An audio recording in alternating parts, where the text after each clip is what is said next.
जय श्रीराम. आजचं प्रवचन आहे, नाम हे रूपापेक्षा व्यापक आहे.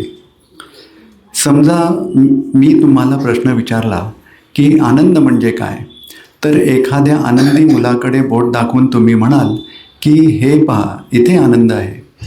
इतकेच नव्हे तर याप्रमाणे आनंदाने खेळणारी मांजराची पिल्ले, उड्या मारणारी लहान वासरे, हसणारे स्त्री पुरुष, फुलांनी बहरलेल्या लता यांच्याकडे बोट दाखवून इथे आनंद आहे असे तुम्ही सांगाल.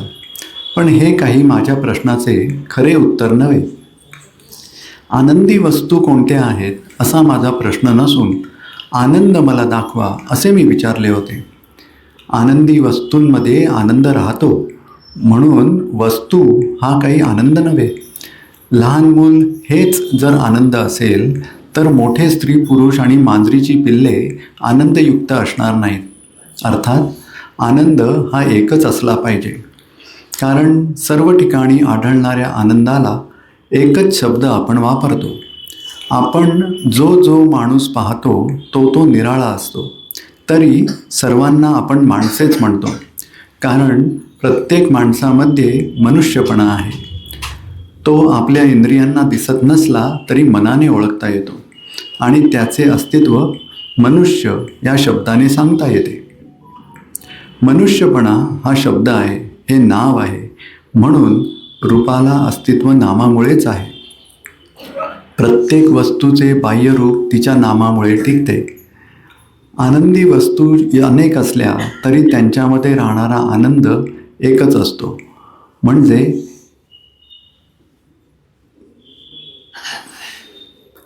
एकच नव्हे तर अनेक रूपे आली आणि गेली तरी नाम आपले शिल्लक राहते. आजपर्यंत या पृथ्वीच्या पाठीवर अगणित स्त्री पुरुष जन्माला आले, जगले आणि मृत्यू पावले, तरी मनुष्यपणा आहे तसाच आहे. हा नियम सर्वत्र लावला तर असं दिसेल की चांगल्या वस्तू आल्या आणि गेल्या पण चांगलेपणा कायम आहे. सुंदर वस्तू आल्या आणि गेल्या पण सौंदर्य कायम आहे. आनंदी वस्तू आल्या आणि गेल्या पण आनंद कायम आहे. लाखो जीव आले आणि गेले पण जीवन कायम आहे. रूपे अनेक असली तरी नाम एकच असते. म्हणजे नाम हे अनेकात एकत्वाने राहणारे असते. याचा अर्थ असा की नाम हे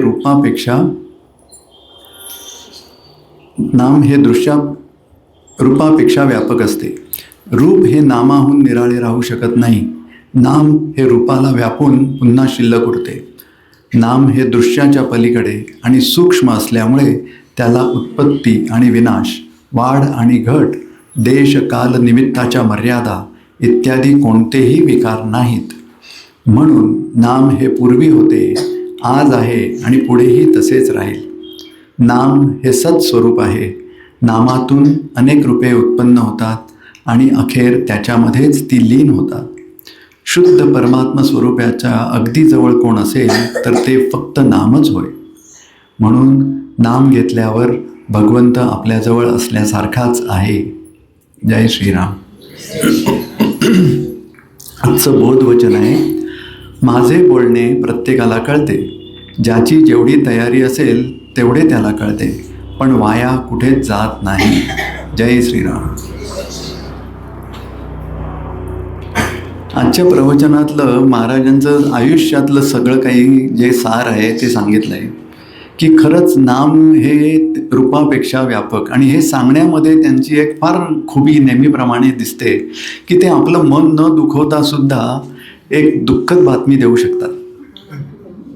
हे फार कठीण आहे नाही का? दुःखद बातमी की मी नसणार आहे शरीराने, हे सांगितलं आहे तिकडे त्यांनी स्पष्टपणे. पण तरीसुद्धा आम्हाला ते जाणवायला देत नाहीत बघा, की मी नामाने तुझ्याबरोबर आहे म्हणून सरळ इकडे सांगतायत. आणि त्यासाठी नामाची महती सांगतात, आणि ती किती स्पष्ट आहे त्यांना की ज्याच्यातून सर्व काही आलं तो मीच आहे एवढं स्पष्ट लक्षात घ्या, असं महाराजांचं स्पष्ट मत आहे इकडे. आणि म्हणून त्यांनी अनेक प्रकारे आपल्यासारख्या साध्या बुद्धीच्या लोकांना, प्रापंचिकाला समजेल अशा दृष्टीने आपली प्रपंचातली दररोजच्या व्यवहारातली उदाहरणं घेतली. कुठे कुठे आनंद म्हणाले, कुठे सौंदर्य म्हणाले, कुठे चांगलेपणा म्हणाले, मनुष्यपणा म्हणाले. आणि त्यांच्यातून आणखीन एक बघण्यासारखं काय असेल तर चांगलेपणाच फक्त दिसतो महाराजांच्याकडे. बघा, अनेक गोष्टी आल्या आणि गेल्यात की नाही, पण ते म्हणाले चांगल्या गोष्टी आल्या आणि गेल्या. दुसऱ्यांबद्दल बोलले नाहीत, वाईट गोष्टी आल्या आणि गेल्या, त्या पण आल्या आणि गेल्या, पण त्याच्याबद्दल उल्लेखही नाही. बघा, ही खरं भगवंताच्या कृपेची खरी खूण नाही का. संतांकडे कधीही खराब काही दिसतच नाही. हे त्यामुळे, कारण शुद्ध पवित्र सगळ्यात काही असेल तर ते स्वतः. त्यामुळे त्यांच्यातून जो उगम आहे अर्थात अनंत कोटी ब्रह्मांडांचा, तोही तेवढाच स्वच्छ पवित्र असलाच पाहिजे. त्यामुळेच त्यांचे विचारही तेवढेच शुद्ध पवित्र दिसतातच, आणि म्हणून अशुद्ध काही बाहेर येतच नाही.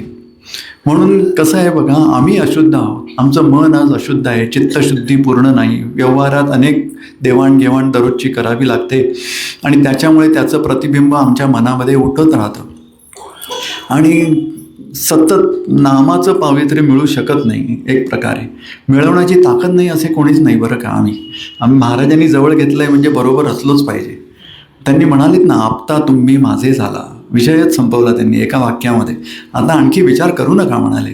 आता तुम्ही माझे काय करून आलायत म्हणून माझे झाला असं नाही, तुम्ही जसे आहात तसे माझे झाला असं म्हणाले ते. सो आता आपल्याला सगळ्यात कितीही मी खाण असली आतमध्ये तरी त्यांनी आपलं म्हटलंय. आता बघा, आमचं कसं असतं, आम्ही समजा कपडे मळले, बाहेरून आलो, चिखल लागला असेल काही, आम्ही धुवायला टाकतो, साध्या चांगल्या पाण्यात भुसकळून काढतो, मग साबू लावून धुतो, धोपाटण्याने धुपटतो, मग परत चांगल्या मागण्यात घुसळतो, परत एकदा विसळतो, आणि मग पाहिजे तर एखादा तिसऱ्यांदा विसळेल किंवा मग वाळत घालेल. ह्या सगळ्यामध्ये कपडे स्वच्छ होतात, पण ते पाणी सगळं गढूळ होतं, सगळी कपड्याची घाण त्या पाण्यात जाते. महाराजांच्या म्हणजेच नामाचं पावित्र्य कसं आहे, आम्ही अशुद्ध आहोत, आम्ही त्याच्या संपर्कात आलो तर आम्ही शुद्ध होतो, आणि ते शुद्धच राहतात, ते अशुद्ध होतच नाहीत एका क्षणासाठी सुद्धा. एवढं पावित्र्य आहे ते. नामाचं पावित्र्य किती असावं हे केवळ महाराजांनीच सांगावं, आणि त्यांचं प्रत्येक प्रवचन हे त्यांचे स्वतःचे स्पष्ट शब्द आहेत. त्यामुळे अक्षरशः आपल्यावरती एवढी कृपा आहे की परब्रह्म जे निर्गुण निराकार आहे त्याने आपल्यासाठी येऊन मनुष्य देह धारण केला, आणि आपल्याला येऊन सांगावं की बाळा, तू माझं ऐक, तुझ्या जीवनाचं म्हणतात ते, अनेक जन्म आले आणि गेले, जीवन चालू आहे म्हणतात, त्या जीवनाचा उद्धार मी करून दे. काय आहे, फक्त साधं एक आज्ञापालन. आणि आज्ञा काय, 3 शब्दांची आज्ञा, सतत नाम घे, बाकी काही एक करायची जरूरच नाही म्हणाले. नामाचं महात्म्य किती असावं म्हणजे याच्यातून, की मला नामाशिवाय ना तीर्थयात्रा केल्याच पाहिजेत का, नाही, आजारी असशील तर काय करशील, माझ्याकडे तरीसुद्धा तू येऊ शकतोस. जमना तोंड आलंय, बोलता येत नाही म्हणून वैखरीनेच घेतलं पाहिजे का नाम, नाही म्हणाले, मनापासून घे, मनामध्ये मी तुझ्या हृदयस्थ बसलोय ना, मला ऐकू येतं तू घेतलंस तर, त्यामुळे तू नाम घे, एवढंच आहे. तुम्हाला महाराजांच्या काळातली एक ती गोष्ट माझी फार आवडीची आहे, तुम्हाला माहीत असेलच, पण मला सांगायला परत आवडेल. त्या काळामध्ये एक महाराज एका शिष्यांकडे म्हणे गेले होते गावी कुठच्या तरी, आणि त्या गावात गेल्यानंतर तिकडनं निघताना कोणीतरी त्यांनीच सांगितलं, महाराज इकडे आपले दुसरे एक शिष्य राहतात, आपण जाऊया का त्यांच्याकडे. महाराज म्हणाले, हो हो जाऊया. तर जाताना त्यांना सांगितलं की त्यांना बुद्धिभ्रंश झाला आहे, अल्झायमर आता जे म्हणतो तसं, त्यांना ओळखता येत नाही कोणाला, काही नाही, माहीत नाही, शरीराची अवस्था माहीत नाही, अशी अवस्था आहे त्यांची. त्यांना त्यांच्या बिछाण्याला बांधून ठेवायला लागतं. तर महाराज काही बोलले नाहीत, गेले, पोचले, आणि अर्थातच त्यांच्या खोलीत झोपवलेलं जिकडे होतं, बांधलेलं होतं त्यांना, तिथे पोचल्याबरोबर मनामध्ये महाराजांचं त्यांचं शिष्यत्व एवढं सुंदर आहे, त्या मनाला महाराज आल्याचं जाणीव, अस्तित्वाची जाणीव जाणवली, आणि त्यांनी डोळे उघडले आणि स्पष्टपणे फक्त महाराजांच्याकडे बघितलं, आणि नमस्कार, हाताने बांधलेल्या हाताने नमस्कार करायचा प्रयत्न केला. महाराज म्हणाले, बाळ राहू दे, आणि पोचले तिथे. आणि जवळ आल्यावर यांच्या डोळ्यात पाणी आलं आणि म्हणाले, महाराज एक कृपा करावी, मला हे सगळे म्हणतात मी विसरतो, फक्त मला नाम विसरायला देऊ नका. महाराजांनी ऐकल्यावर महाराजांच्या आनंदाने डोळ्यात पाणी आलं आणि इतरांकडे बघून म्हणाले, बघा असं लक्षात ठेवावं, मग बाकी लक्षात ठेवून काय फायदा. म्हणजे कितीही प्रमाणामध्ये जरी असलं, हे एक उदाहरण आहे महाराजांच्या नामाचं वैशिष्ट्य सांगण्याचं. बघा, म्हणजे शरीराच्या अवस्थेला भाव नाही, आणि नाम जर असेल तर मी तुम्हाला त्या अवस्थेतही भेटणार. आतमध्ये त्यांना दर्शन दिलं. इकडे समजत नाही आहे आज मेंदूला काहीच, ब्रेनमध्ये अशी परिस्थिती आहे. त्या अवस्थेमध्ये आतली ती शक्ती स्वतः जागृत करते आपल्याला आणि आपलं काम करवून देते. असे सद्गुरू आमचे आहेत म्हटल्यानंतर आम्हाला भीतीची गरजच नाही, काळजीची गरज नाही, कसलीच गरज नाही. एक त्यांचं स्मरण मात्र अखंड असावं. त्यांचं विस्मरण म्हटलं की मग माया उडी मारते, नाही का. आम्हाला छांदोग्य उपनिषदामध्ये पण सांगितलं आहे, मला वाटतं 6व्या अध्यायातला 6व्या समासातला 14व्या अध्यायातला श्लोक आहे. ते म्हणतात 3 तत्व आहेत. तैत्तरीय उपनिषद पण सांगतात 3 तत्व आहेत. परमात्मा तत्व आहे, जीवात्मे आहेत आणि माया आहे. त्याच्यात आम्ही जीवात्मे झालो, आता राहिलं परमात्मा किंवा माया. सो एक महाराज पकडले परमात्मा तत्व तर माया काही करू शकत नाही. जर त्यांना विस्मरण मात्र झालं तर आम्हाला माया उडी मारेल, आणि मग मी हा देह समजून मग या प्रपंचात जे काही वर खाली भरती ओहोटी चालते त्याच्यामध्ये माझी सुखदुःख मला जाणवायला लागतात. तेच जर महाराजांना पकडलं तर महाराजांना पकडण्याचं जे आहे त्याच्यातूनच आनंद आहे. आणि तो आनंद कसा आहे तर महाराजांच्या सारखाच आहे, नाही का. महाराज म्हणाले ज्या वस्तूचा सहवास कराल त्याचे गुण आपल्यात येतात. मग महाराजांचा सहवास जर नामाने केला तर आनंद कसा असेल त्यांच्यासारखा. म्हणजे काय, तो निर्हेतुक आनंद आहे. त्यांची कृपा कशी आहे, हेतूनी नाही, अरे तू असं असं केलं 10 माळा करतो म्हणून मी कृपा करतो, नाही. कृपा सागरच आहेत ते, दया सिंधू आहेत. त्यांना कृपा हा स्वभाव आहे मूळ त्यांचा, कृपा करणं. अखंडपणे अविरत सुख कृपा असते, अखंड चालू असते, निर्हेतुक असते, आणि अत्युच्च प्रकारची सेवा, अनंत प्रकारची त्यांची कृपा असते. त्यांच्या सहवासात पण आम्ही गेलो की आम्हाला तीच कृपा मिळणार आहे. खरी आमची आनंद कुठचा असणार आहे, तोही निर्हेतुक अकारण आनंद आहे, अखंड असणार आहे, कधीही कमी होणार नाही, आणि तो अत्यंत वरच्या प्रकारचा अनंत प्रकारचा आनंद जो माया कधीच देऊ शकत नाही. कारण आज मायेमध्ये कसं आहे, तुम्ही भेटल्याचा आनंद आहे, पण तेच कधीतरी मला माझ्या घरी जावं लागेल, तुम्हाला आपल्या घरी जावं लागेल, आणि तो आनंद कारण संपलं की माझा आनंद कारणामुळे असलेलं गेला. मग पर्यंत माझं आपला आता प्रपंच सुरू झाला असं आम्ही म्हणतो, नाही का. गोंदवल्यावर निघताना आमची हीच अवस्था होते, अरे आता घरी जायचं आहे असं वाटतं, पण जावं तर लागतं.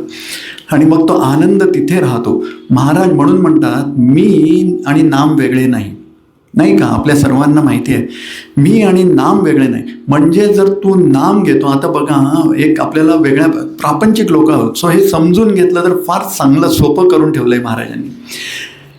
मी आणि नाम वेगळे नाही ह्याच्यामधली खूबी मला त्यांनी अशी दाखवली दृष्टांतामध्ये. ते म्हणाले मी अमेरिकेत होतो, अर्थात गोंदवलेला जाऊच शकत नाही, भारतात येऊ शकत नव्हतो, व्हिसा नव्हता वगैरे वगैरे. तर मला दाखवलं, म्हणाले की बघ गोंदवलं माझं गाव माझ्या आधीपासून होतं, तिथे माण तालुक्यामध्ये साताऱ्याजवळ सगळीकडे आधीपासून होतं. मी आल्यानंतर नामाचा प्रभाव तिकडे जो वाढला, आज नामाचं पीक भरघोस आहे तिकडे, आणि त्यामुळे त्या गोंदवल्याला तीर्थक्षेत्राचं महत्त्व प्राप्त झालं. सो महाराज नामाने गोंदवल्याचं महत्त्व वाढलं. गोंदवलं नाही तर आधीपासून होतं, पंढरपूर आधीपासून होतो, परब्रह्माने विटेवर उभे राहिल्यानंतर आता ते तीर्थक्षेत्र झालं. हे जसं त्यांच्या येण्याने त्याला पवित्रपण आलं आहे, तर नामाने ते आलं आहे. तर जिथे नाम आहे तिथे गोंदवले असलं पाहिजे. मग आता आपल्याकडे महाराज कायम असतात की नाही, आम्ही म्हातारे झालो, पाठ माझी तुटली, जाता येत नाही म्हणून गोंदवल्याला पोचत नाही असं नाही. बघा मी नामात राहिलो तर गोंदवले माझ्याकडे. आणि म्हणून महाराजांचं ते दुसरं एक प्रॉमिस आपल्याला जे आहे, वचन दिलंय त्यांनी. काय म्हणाले, सतत धरावा माझ्याशी वास, हाच धरावा हव्यास, त्यासाठी न जावे लागे कोठे, घर बसल्या राम भेटे.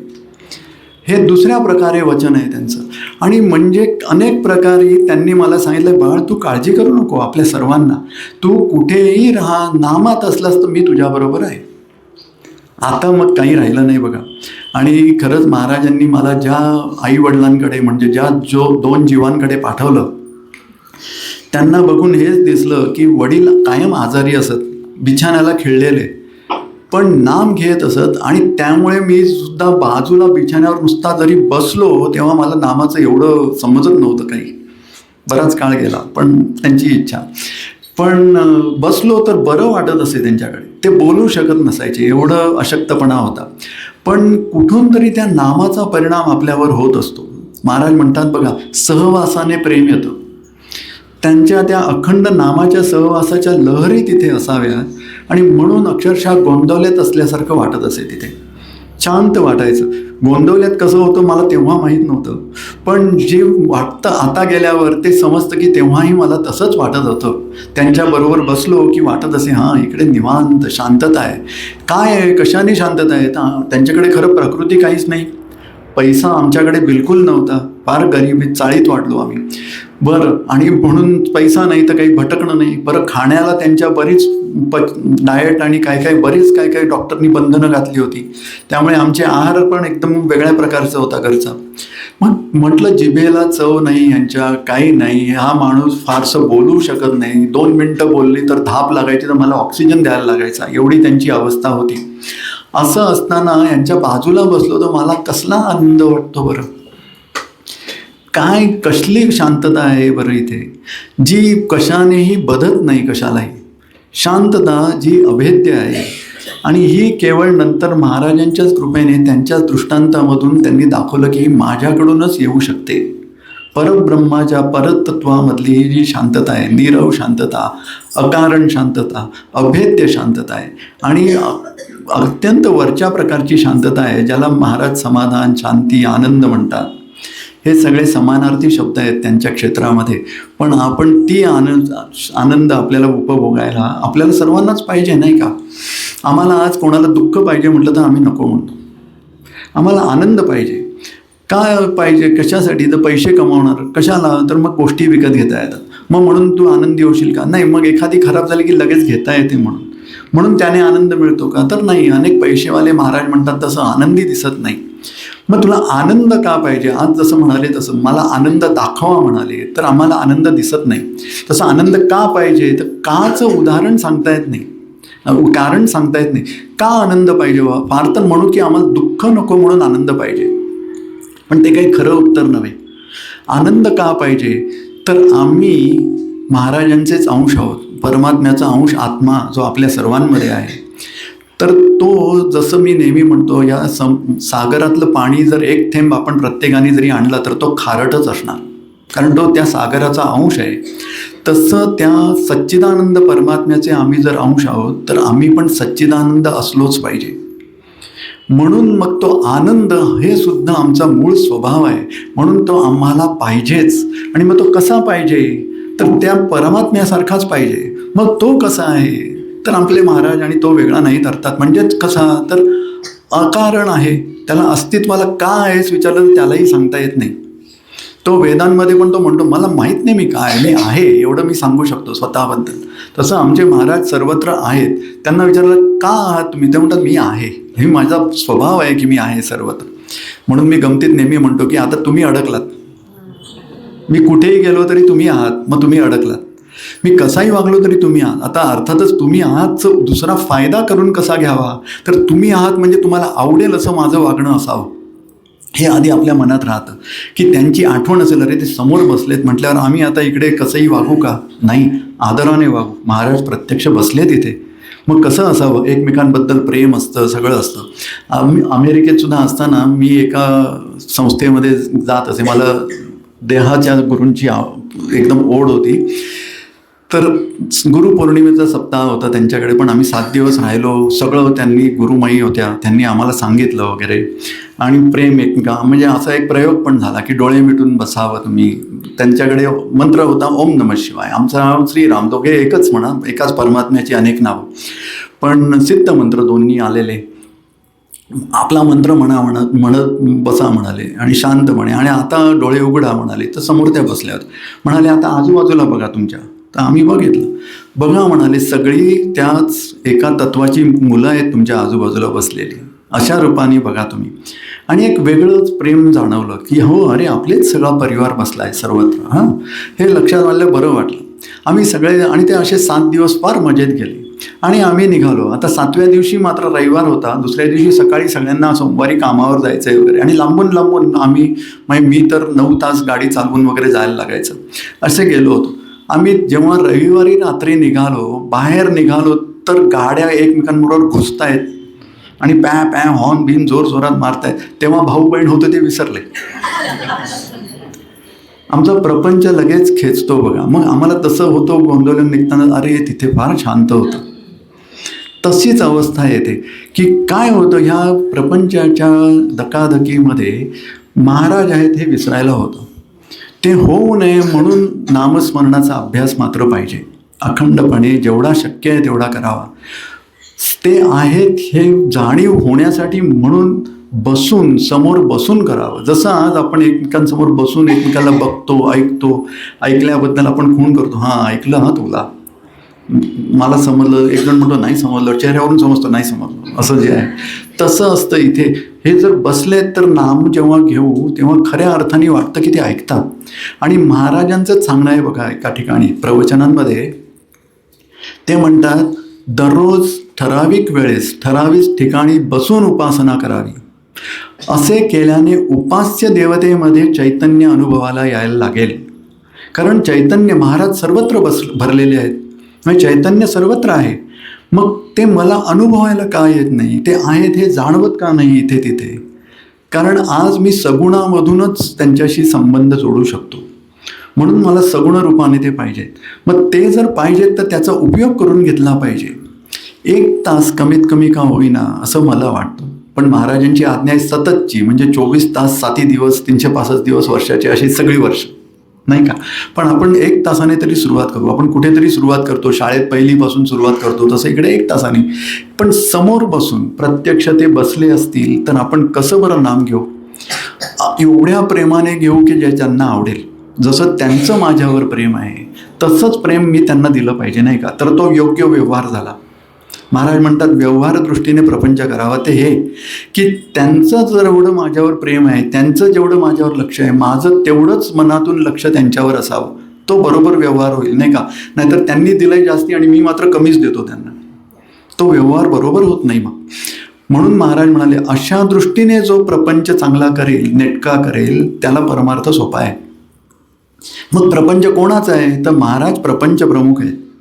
माझ्या प्रपंचाचे, कुटुंबाचे प्रमुख कोण? तर महाराज, नाही का? आम्ही महाराजांचं, मला वाटतं 5 जुलैचं प्रवचन आहे, त्याच्यात ते म्हणतात, श्रीराम प्रभू तुमच्या घरातील कोणीतरी आहे याची खात्री बाळगा. हां, एक वाक्य फार महत्त्वाचं मला जाणवलं होतं तेव्हा.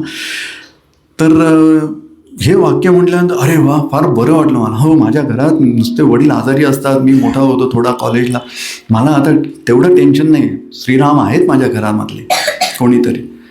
नंतर खरं समजलं, अरे मूर्खा, मी स्वतःला म्हटलं मी त्यांच्या घरातलं कोणीतरी आहे, ते माझ्या घरातले नाही, ते चालवणारे आहेत सर्व काही. माझं कुटुंब, सर्व विश्व जे चालवतात, अर्थात माझं प्रपंच तेच चालवतात. सो त्यांच्या कुटुंबातलाच मी कोणीतरी आहे आणि ही खरी कृपा आहे त्यांची. खरं त्यांना काय गरज आहे बरं मला आपलं म्हणायची? काय कमी आहे त्यांच्याकडे की त्यांनी बाहेर जावं? आपण म्हणतो आपल्या नॉर्मल रस्त्यातून बाहेर पडून मला मदत केली, आउट ऑफ हिज वे गेले. काही गरजच नाही, अशी अवस्था आहे ती या सर्व संतांची. यांचे तर हे अवतारी संत ज्ञानेश्वर माऊलींसारखे, म्हणजे कार्यासाठी म्हणून जन्म घेतला आहे, नाही का?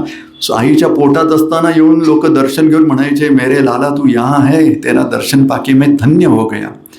असा जो आहे, ज्याला माहिती आहे ज्याच्यासाठी आला, श्रीराम प्रभूंसारखेच अवतार कार्यासाठी आलेले आहेत ते परमात्म तत्व, त्यांनी आज आपल्याला आपलं म्हटलं. आता आपण संधी सोडली नाही पाहिजे. खरंच मी नेहमी म्हणतो, आम्ही बिझनेसमध्ये किंवा शिक्षणात जेव्हा शिकायला लागलो तेव्हा म्हणतो आम्ही स्वतःला, आम्ही अपॉर्च्युनिस्ट आहोत. जिकडे संधी मिळाली की तिकडे काम करून दाखवायचं बॉसला कसा मस्त आहे म्हणून.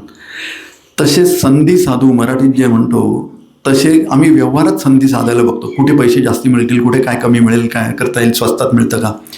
इकडची संधी खरी साधली तर बाकीच्या संधी आपोआप साधल्या जातात. इकडे संधी साधू असलं पाहिजे. इकडे मी कुठच्याही कारणाने किंवा न कारणाने महाराजांना का आठवण ठेवू नये असं म्हणतो मी. जर त्यांचं माझ्यावर लक्ष आहे तर मी नुसतं मनामध्ये एकदा श्रीराम म्हटलं तरी महाराजांपर्यंत पोहोचतं. मग आपण का म्हणू नये? बसून 13 मंत्राचा जप जरूर करावा, पण इतर वेळेस नाही जरी करता आला तर नुसतं श्रीराम म्हणायला ते सुद्धा त्यांचंच नाव की. ओम पासून ज्याची सुरुवात झाली असं त्यांचं नाव आहे. एक फक्त शब्दच म्हणता पण येत नाही त्याला, असं ते उ मच आहे नाही का, ज्ञानेश्वर महाराजांनी सांगितलं आहे. आणि ते त्याच्यातून जर हे पूर्ण तत्व माझ्या हातात येत असतं असं ते म्हणतात. भगवंत आपल्या नामामध्ये सर्व शक्तीनिशी बसतो. वेदांमध्ये भगवंताच्या 6 अवस्था सांगितल्यात, गोष्टी सांगितल्यात, ज्याच्यात भगवंत आणि तो वेगळा नाही असं स्वतः भगवंत, वेद ही भगवंताची वाणी, ते सांगतात. कुठच्या? तर ते म्हणाले माझं नाम, माझं रूप, माझे गुण, माझी लीला आणि माझी धाम आणि माझे संत हे 6. आता संत हे भगवंतापेक्षा वरती. कारण का? कारण हे नशीब बदलतात. भगवंत म्हणतो मी बदलत नाही. तू कर्म केलं तर तुला भोगलं पाहिजे. चांगलं केलंस तर चांगलं भोगायला मिळेल, खराब केलंस तर खराब भोगावं मिळेल. मग मध्ये आमचे महाराज येतात, सद्गुरू येतात आणि म्हणतात नाही पण तो आता माझा व्हायला बघतोय, खूप त्रासात आहे, थोडंसं कमी करतो. भगवंत म्हणतात तुला मुभा आहे, मला नाही. म्हणून मला माझे महाराज सगळ्यात जवळचे, जे समजून घ्यायला तयार आहेत कायमचे, कायम क्षमा करायला तयार आहेत, कायम उदार वृत्तीने द्यायला तयार आहेत आणि अकारणपणे माझ्या सगळ्या चुका माफ करून प्रेम करत असतात. तर मग आता मी का सोडावं त्यांना? असा प्रश्न आपण, साधा हा व्यावहारिक प्रश्न आहे. बघा, असं आपल्याला ह्या विश्वात कोणीच मिळत नाही. आता मात्र त्यांना आपण बांधून ठेवावं आणि ते केवळ नामस्मरणाने बांधलं जातं. म्हणून अखंड नाम घ्यावं आणि त्यांची कृपा भरपूर मिळवावी, एवढंच सांगावं असं वाटतं. जय श्रीराम. एक गुरु केल्यानंतर परत दुसरा गुरु केला तर हा गुरुद्रोह असतो का? आपल्याकडून अनुग्रह घ्यावा असेही वाटते. नेमके काय करावे? का वाट पाहावी? मी धडपडतोय, कृपया माझ्यावर कृपा करावी. जय श्रीराम. श्रीराम. मगाशी म्हटलं तसंच गुरुतत्व एक आहे. आपल्याला एक गुरु आणि दुसरा गुरु असा कधीही संभ्रम ठेवूच नका तुम्ही मनामध्ये. जर आपलं गंमत बघा, आता स्वामींचं आहे आपल्याकडे, अक्कलकोट स्वामींचं आहे, दर्शन घेतलं तुम्ही आणि समजा मी स्वामींचा शिष्य आहे, पण आम्ही संसारामध्ये विसरून जातो, काय दिलं आहे हे लक्षात राहत नाही, अजाण असतो, अज्ञान असतं आमच्याकडे. आणि नंतर महाराज येतात आमच्या आयुष्यामध्ये आणि मला मात्र आतून स्वामींचं प्रेम खूप आहे. मग मी महाराजांच्याकडे जाऊ का? आता रामनाम घेऊ का दत्ताचाच मंत्र म्हणत राहू, का स्वामींचा मंत्र म्हणू? अशी अवस्था तयार होते. आता हे दोन्ही महाराज आमचे आणि स्वामी हे एकच आहे. त्यामुळे रूपं वेगळी असल्यामुळे त्यांच्यामध्ये भेद नाहीच आहे. माझ्यात अज्ञान असल्याने मला तो भेद वाटतो. जो पूर्णत्वाला पोचलेला जीव आहे तो म्हणेल बाळा तुला जर बरं होत असेल तिथे तर तू तिथे जरूर जा, कारण त्याला जीवाचा उद्धार पाहिजे, आपल्या मुलाचा उद्धार व्हावा असं त्या आईला नेहमीच वाटत असणार. आणि त्या दोन्ही रूपांची आई खरी तत्वरूपाने एकच आहे. त्यामुळे त्या तत्वाला पाहिजे की या मुलाचा उद्धार व्हावा. त्यामुळे अर्थातच स्वामी नाराज होणार नाहीत तुम्ही महाराजांकडे गेलात तर. और महाराजांचे लोक स्वामींकडे गेले म्हणून असं नाही की हा क्लब सोडून तिकडे गेला, माझी मेंबरशिप गेली, आता कसं करायचं, असा प्रश्न नाही, नाही का. आमचं हे एकच आहे. ते म्हणतात तू त्या दारातून ये, ह्या दारातून ये, तू आमच्याच घरात येतोयस. त्यामुळे त्याला तू काळजी करू नकोस, तू मनापासून चालत मात्र राहा या आमच्या घराच्या दिशेने, म्हणजे मग तुझं काम होईल. महाराज जसं म्हणतात की गाडी चाललेली आहे, आपण गाडी सोडता कामा नये, तसं नामसाधन सोडता कामा नये. नाम ही आपली गाडी महाराजांनी आपल्याला दिली, ती पकडून ठेवली तर गाडीचा ड्रायव्हर मस्त आहे, शेवटही सुंदर आहे स्टेशन. पण त्याच्याहून ह्या गाडीची गंमत अशी की स्वतः कंपनी त्यांची असते बरोबर गाडीमध्ये तुमच्या, जेव्हा तुम्ही नाम घेता, आणि त्या कंपनीसारखं दुसरं कोणी नाही. तेव्हा तुम्ही गाडी विसरता आणि कुठे पोचणार तेही विसरता. तुम्ही म्हणता तुम्ही बसून राहा बरोबर म्हणजे झालं. आणि ते तर मगाशी म्हटलं तसं उतावळे आहेत कधी दर्शन देऊ म्हणून. सो आपण मस्तपैकी नाम घ्यावं, बाकी काहीच करायची जरूर नाही. जय श्रीराम. जय श्रीराम. माझ्या घरात सगळे रामनाम घेतात, पण मला नाम घ्यायची इच्छा होत नाही. मी अनुग्रहही घेतला आहे. मला कृपया मार्गदर्शन करावे. विचारला म्हणजे इच्छा होते, नाही तर प्रश्नच सुचणार नाही. मनामध्ये नाम महाराजांनी ठेवलंय, अनुग्रहासकट आला आहात म्हणजे शक्यच नाही की इच्छा होत नाही. आपण ती इच्छा होते आणि नजरअंदाज करतो, डावलून टाकतो बाजूला, कारण देतो. आज थोडा बिझी आहे महाराज, नंतर घेतो. आता जरा कामावर जायचं आहे, नंतर घेतो. आता जरा वेळ इकडे आहे, घरच्यांना वेळ दिला पाहिजे म्हणून नंतर घेतो. अशी कारणं बरीच असतात. आपल्याला फक्त खरं हेच दाखवायचं आहे की ह्या सगळ्या कारणांमध्ये तुम्ही मला पाहिजे हे कारण सगळ्यात वरती येतं. हे कारण जर आपल्याला समजलं की मग लक्षात येईल की मला हे करायलाच पाहिजे. आणि जेव्हा करायलाच पाहिजे हा नियम नसून त्याच्यात प्रेम असतं मग, आणि ते प्रेमाने केलं की तो बदला म्हणून समजा, तुमचा झाला म्हणून समजा, असा तो आहे. त्यामुळे आपण सगळे घरचे घेतात तर मग त्यांच्याशी रेस लावावी आणि घ्यावं की मी तुमच्यापेक्षा कसा जास्ती घेतो बघा. काहीही ठरवा पण नाम घ्या असं मला सांगावं असं वाटेल, कारण त्याच्यामध्येच सर्व भलं भरलेलं आहे, उद्धार आहे जीवाचा. बघा, आपण लक्षात घ्या, आपण जी धडपड करतो प्रपंचासाठी ती एक जन्माचं भलं करेल, पण नामस्मरण पुढच्या अनंत जन्मांचा उद्धार करतं बघा आपलाच. त्यामुळे पुढचे जन्म चांगले करून टाकतं. ही नामाची ताकद आहे, ती कशातच दुसऱ्या कशातही नाही. आज मी कितीही विद्वत्ता मिळवली, कितीही पैसा मिळवला, कितीही लोकप्रियता मिळवली, तरी एक जन्मासाठी.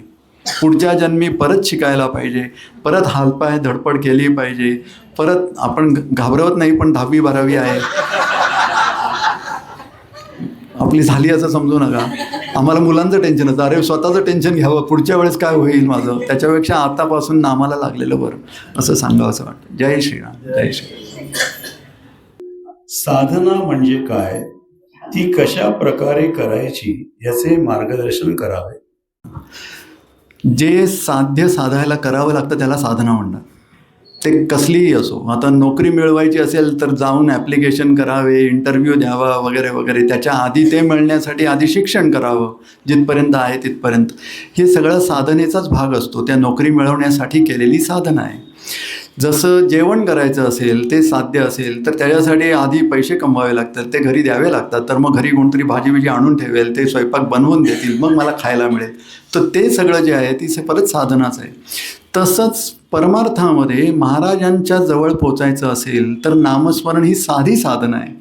इतर सगळ्या गोष्टींसाठी बघा, इवन मला पैसा मिळवायचा झाला तर पहिलीपासून शिकायला सुरुवात केली पाहिजे, त्यानंतर शरीराची धडपड पाहिजे, ते परत मी जे धडपड करतो ते माझ्या बॉसला आवडलं पाहिजे, त्याने ठेवलं पाहिजे वगैरे वगैरे गोष्टी आहेत. तर कुठे पैसे महिन्याच्या अखेरी मिळतील आणि मग मला त्याचं परिणाम म्हणून तो पगार महिन्याच्या अखेरीला मिळतो. एवढ्या धडपडीचा आमची पंचायत कुठे होते, आम्ही परमार्थात महाराजांच्याकडे आलो की आमचं जे मोजपट्टी असते ती बदलते, आमचं स्टँडर्ड बदलतं. आम्ही म्हणतो मी महाराजांनी काहीतरी कृपा करावी म्हणजे मी 10 माळा मोजेन. तुम्ही जर माझं लग्न चांगलं करून दिलं ना तर मग दररोज 20 माळा करेन. महाराज म्हणतात, अरे तू काम करायच्या आधीच पगार मागायला लागला. असं कधी झालं आहे का आमचं? नाही, होऊच शकत नाही. पण तरी ते देत असतात, तरी ते म्हणतात तू कर. आणि मग म्हणजे दर दिवसात त्यांच्याकडे कसं आहे, ते म्हणतात परमार्थात रोकडा व्यवहार आहे. महाराजांचं वाक्य आहे नाही का आपल्याला.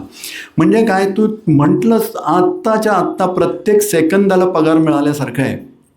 तू एकदा राम म्हटलं तर त्याचं पुण्य दिलेलं आहे तुला, माझ्याकडे ठेवलेलं नाही मी.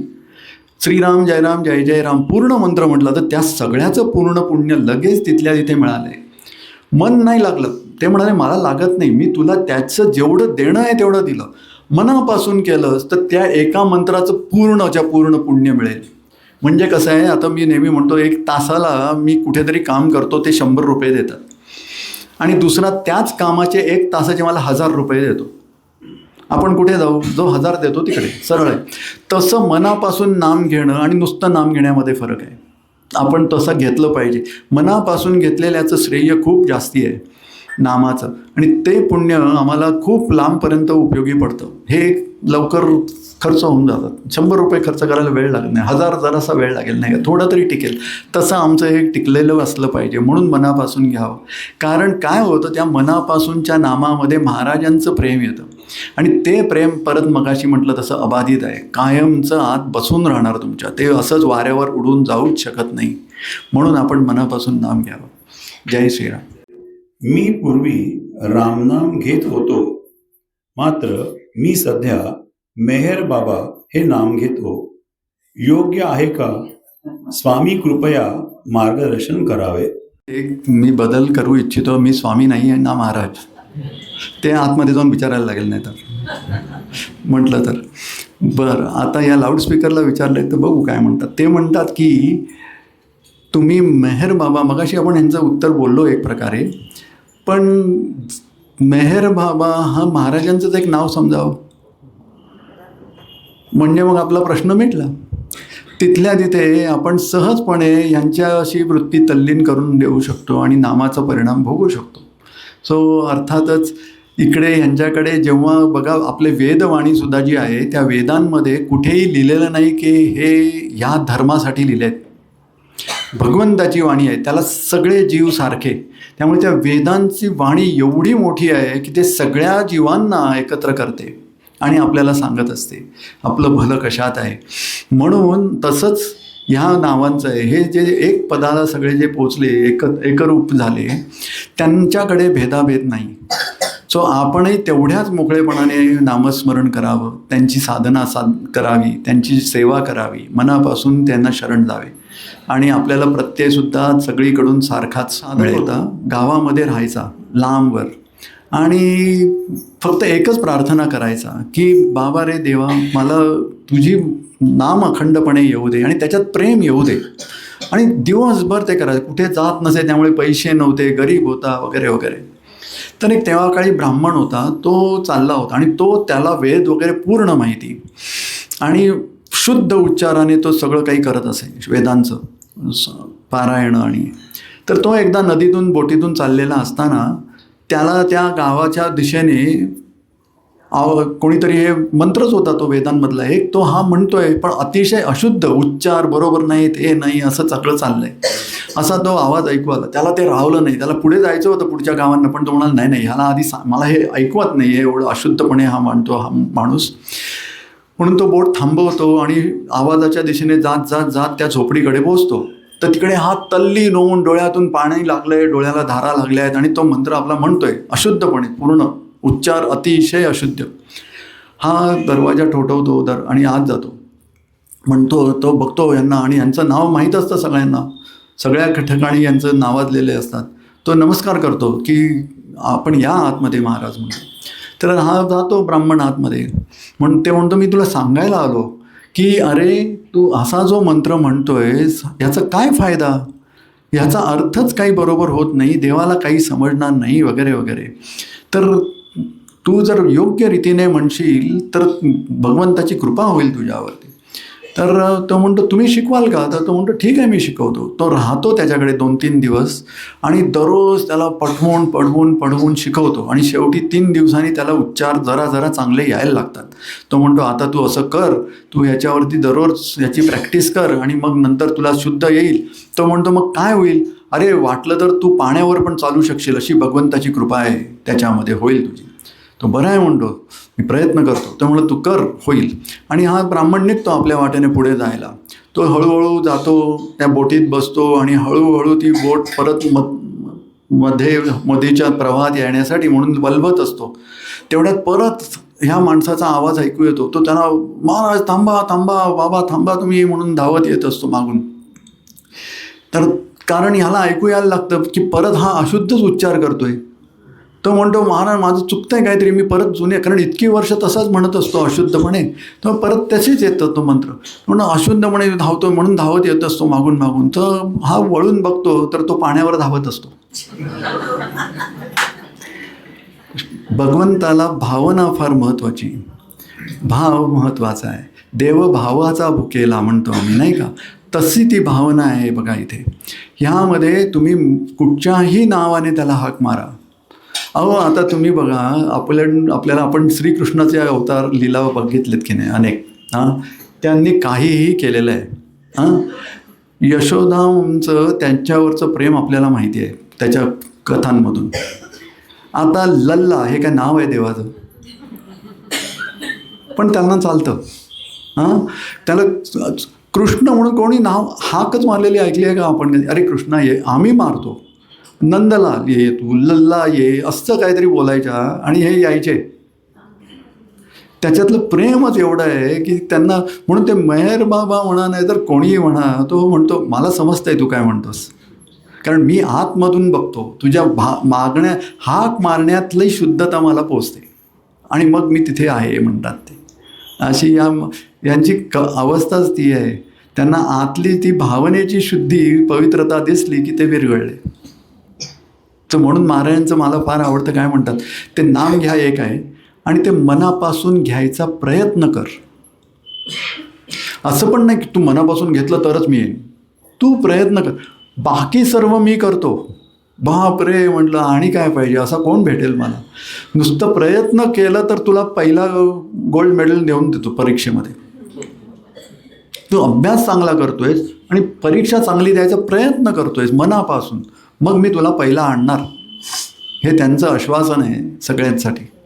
बस, आणि काही लागत नाही. तुला किती खरंच माहिती आहे नाही माहिती आहे गरज नाही म्हणतात ते. तुझा प्रयत्न सचोटीचा आहे ना, आणि कसून प्रयत्न केलास. 2 गोष्टी लागतात प्रयत्नाला, मनापासून आहे आणि कसून आहे. 100% तुझे घातलेस तू त्याच्यामध्ये, मग तुला काम मला केलंच पाहिजे असं त्यांचं सांगतायत. म्हणून ते मेहर बाबा म्हणा नाहीतर आणि कोण म्हणा, आपल्याकडे एक अभियतला लक्षात असेल ते कोण रे, एक मुसलमान संत होऊन गेले. नाही त्यांचं ते म्हणायचे ते विठ्ठलाचे भक्त, शेख मोहम्मद. आता बघा, तो मुसलमान आणि तो ब्राह्मण त्याला घेत नाहीत आणि त्याला इकडे मंत्र म्हणायचा अधिकार नाही आणि अशी अवस्था. पण एवढं प्रेम विठ्ठलावर की झाले, पोचवले. कसं आहे म्हणजे विचार आपल्याला सगळ्या प्रकारचे करून दाखवले आहेत भगवंतानी. मंत्र बदल, भावना व्यभिचारी नाही झाली बघा. भावना महत्त्वाची नाही का. माऊलीच सांगतात भावना पाहिजे. तिकडे एक क्षणाचा विश्वास असेल तर 4 मुक्ती साधी गेल्या म्हणतात बघा ते. विश्वासावरती म्हणजे भावना शुद्ध आहे. त्याच्यात त्यांनी मंत्र काढूनच टाकलं. त्यांचं मंत्र बघाल तर तुम्ही हरिपाठ बघावा, हरी बोला. आता हरीला काय नाव आहे काय, रामकृष्ण हरी, पण नुसतं हरी बोला म्हणतात ते. रामकृष्ण पण बाजूला काढले त्यांनी, हरिमुखे म्हणा नाही का. हां, म्हणजे आता सगळ्या संतांचं सांगणं एकच हो फायनली, की तुम्ही मनापासून शुद्ध भावनेने त्याला हाक मारावी, मग तो तुमच्यातूनच प्रगट होतो सांगतात ते. फार सुंदर. या सगळ्या माऊलींचं प्रेमच असं आहे की त्यांना फारशी आपल्याला बंधनं घालायला आवडत नाही. बंधनं घातली तर प्रेम कसलं, तुरुंगात टाकायचं आणि म्हणायचं तू स्वतंत्र आहेस, असं कसं चालेल नाही का. तसं आहे त्यांचं. त्यामुळे खरा स्वतंत्र आहे तो, असं बनवतात ते. नुसत्या प्रेमाने आम्ही ते विरघळतात, त्यामुळे तेच प्रेम आम्हाला शिकवतात. असं आहे, एक प्रेम पाहिजे, ते शुद्ध पाहिजे, अकारण पाहिजे. असं आहे जसं त्यांचं आमच्यावर आहे. मला नेहमीच वाटतं त्यांचं प्रेम का आहे विचारलं तर त्यांनाच उत्तर नाही त्यांच्याकडे. तेवढं नापास झालो नाही उत्तर माझ्याकडे, कारण मला प्रेम करता येतं एवढं माहिती आहे. तू कसाही वागलास, मी उद्या नास्तिक झालो तरी त्यांचं प्रेम तेवढंच असणार माझ्यावर. ही माऊली खरी, ती आई खरी नाही का, जिने आपल्या मुलाला कधीही अवेरलंच नाही. मी म्हणतो तू आईच नाहीस माझी, तरीसुद्धा ती मला सोडत नाही म्हणते. कधीही तू वळून बघ, मी तुझ्या समोर आहे असं म्हणतात ते. हे फार सुंदर आहे. जय श्रीराम. जास्तीत जास्त देवाच्या नामात सान्निध्यात राहावेसे वाटले तरी व्यवहारात 30% तरी कामे जशी की बँक, पोस्ट इत्यादी करावीच लागतात. कारण ती कोणी करणारी नसले तर मन त्या ठिकाणी गुंतवावेच लागते. मग परत जपात आणण्यासाठी प्रयास होतो. यावर काय करावे हे समजत नाही. कृपया मार्गदर्शन करावे. जय श्रीराम. आज आमचं थोडंसं कन्फ्युजन असं आहे की आम्हाला मन आणि बुद्धी दोन्ही एकच वाटतात. खरं बँकेचं काम बुद्धीने करायचं आहे, मनाने नामस्मरण करता येतं. हा फरक आहे आणि ते नामस्मरणानेच हा फरक आम्हाला ते महाराज दाखवून देतात. म्हणून प्रत्येक जीवाला भगवंतानी 3 गोष्टी देऊन पाठवल्या, शरीर, मन आणि बुद्धी. ह्या 2 मन आणि बुद्धी वेगळ्या आहेत हे लक्षात आलं पाहिजे. ते कशाने लक्षात येईल तर स्पष्टपणे महाराज लक्षात आणून देतात, जेव्हा मी त्यांच्या नामस्मरणामध्ये स्वतःला जास्ती गुंतवायला लागतो तेव्हा जशी जशी चित्तशुद्धी होत जाईल तसतसं माझी बुद्धी वेगळी आहे आणि मन वेगळं आहे हे समजतं. आणि मग प्रपंचामध्ये ती बुद्धी आणि शरीर गुंतवता येतं आणि मन महाराजांच्या चरणी नामात ठेवता येतं. हा अभ्यास आहे, अभ्यासाने करत जावं. शिक्षक महाराज आहेत त्यामुळे नापास व्हायची काळजी नाही. जय श्रीराम. जय श्रीराम. श्रीराम समर्थ. सदाचरण हा परमार्थाचा पाया आहे असे महाराज म्हणतात. मग महाराजांना कशा पद्धतीचे आचरण अपेक्षित आहे? जे आपल्याला समजतं बघा, सोपं आहे. आपण महाराजांचे आहोत खऱ्या अर्थाने जे आहात आपण, तर आपल्याला लक्षात येईल की आपण जर असं केलं तर महाराजांना आवडेल का असं विचारलं तर नाही म्हणून आलं तर ते सदाचरण होत नाही. मग ते कितीही की सगळा समाज करतो, त्याने मला सांगितलं, याने सांगितलं, काही कारण असेल, पण आपल्या मनात जर सचोटीने विचारलं खरंच की महाराज हे बरोबर आहे का, मी करू का, तर उत्तर येतं की नाही, हे चुकतंय. आता तर जर मी केलं तर ते सदाचरणात येणार नाही. जर नाही म्हटल्यानंतर नाही करावं, हो आलं तर जरूर करावं. मग सगळं जग उलटं का जाईना? अहो, जो अनंत कोटी ब्रह्मांडांचा मालक माझ्या बाजूने जर असेल तर जग उलटं गेलं तर काय परवा आहे बरं? काही हरकत नसते, पण आपण ते केलं मात्र पाहिजे. सो हे विचारणं हवं स्वतःला. आणि मग आपल्या स्वतःलाच माहीत असतं की मी प्रामाणिक स्वतःशी राहिलो की नाही. नाहीतर मी म्हणतो की महाराजांनी सांगितलं आहे असं वाटतं बाबा, मी तसं केलं तरी चालेल. हे वाटणं चालत नाही बरं का. वाटणं म्हटलं की आम्ही त्यांना वाटणकर म्हणतो सगळे. हे वाटण्याचा प्रकार बरोबर नाही. आम्हाला स्पष्ट माहीत असतं आणि ते स्वतःशी प्रामाणिक राहिला तर फार उपयोगी पडतं. महाराज म्हणाले त्या एका प्रवचनात बघा, प्रामाणिकपणा भगवंताच्या मार्गावर महत्त्वाचा आहे. का? कारण आतमध्ये तो बसला आहे. माझा विचार आला कीच त्याला माहिती आहे की याने काय विचार केला. त्यामुळे जर मी त्याच्यावरती आता उगाच, महाराज म्हणतात बघा, आपण काही केलं तरी भगवंताला फसवू शकत नाही. तसं आहे हे. ते आपण लक्षात ठेवून आपण वागावं. लगेच त्याचं फळ दिसणार नाही कदाचित प्रपंचामध्ये, पण पुढे गेल्यानंतर महाराजांचं पूर्णपणे संरक्षण कवच आपल्याला असतं, याची खात्री बाळगा. जय श्रीराम. श्रीराम. सगळ्या संतांच्या पादुकामागे नागाचे वेटोळे का असते? आम्हाला सापाची भीती असते नाही का, तर अर्थातच तो त्यांच्या पायाशी आहे म्हटल्यानंतर सामान्य भीती बेसिकली जी असते ती निघून जाते, एवढंच सांगायचं असावं असं मला वाटतं. त्यांच्या पायाकडे आल्यानंतर आपल्याला कुठचीही भीती राहू शकत नाही. हे त्याचं एक त्यांना दाखवण्याचं चिन्ह आहे त्याच्या मागचं, म्हणून आपण बघावं. जय श्रीराम. 2 छोटे प्रश्न आहेत. श्रीराम म्हणजे काय आणि त्रयोदशी अक्षरी मंत्रच का? जय श्रीराम. श्रीराम म्हणजे काय हे सांगणं कठीण आहे.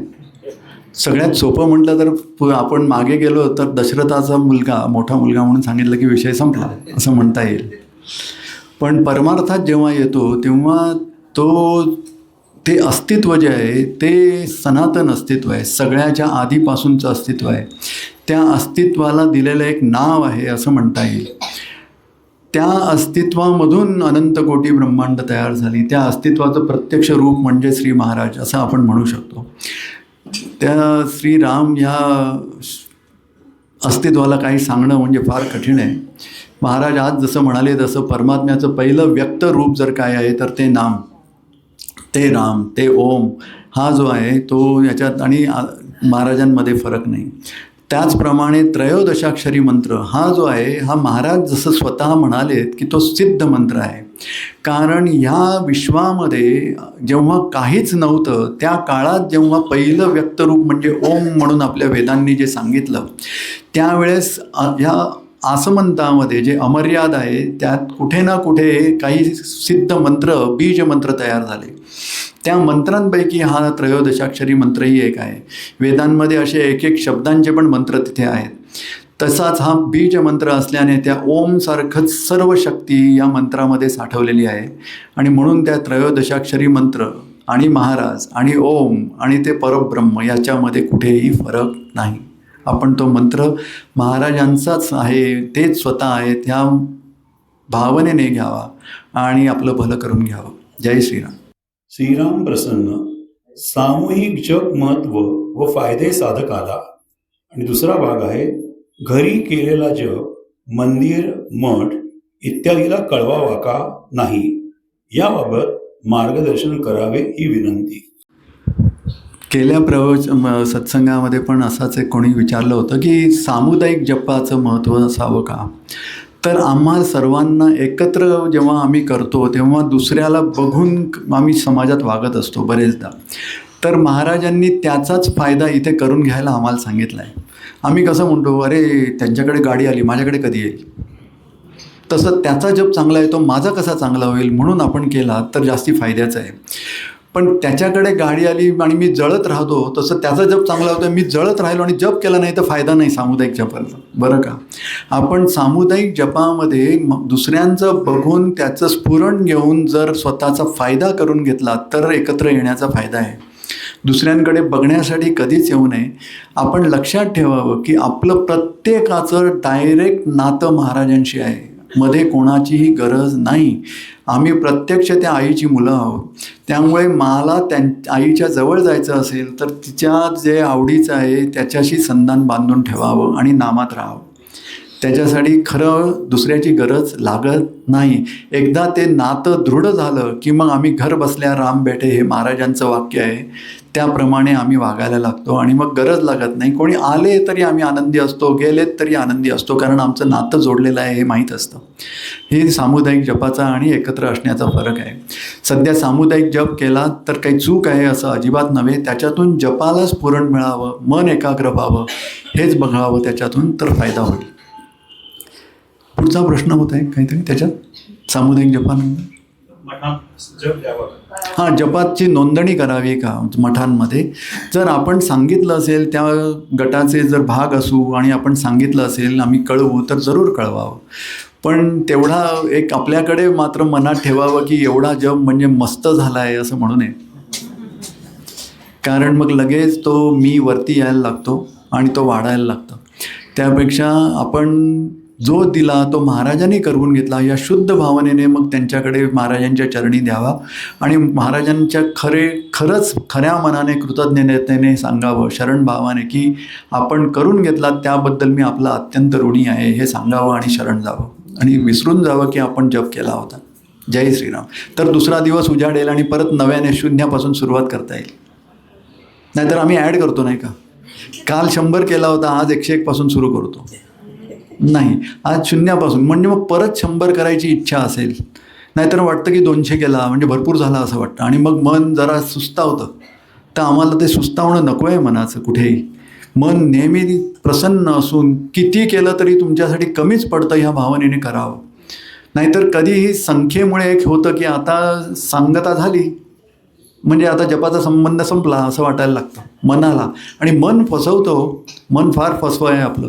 त्यामुळे मनाला कधीही जागरूक ठेवावं, म्हणावं नाही नाही खूप करायला पाहिजे, महाराजांचं अखंड अस्तित्व माझ्याबरोबर बाजूला असलं पाहिजे असं जाणवलं तोपर्यंत तरी जप असावं.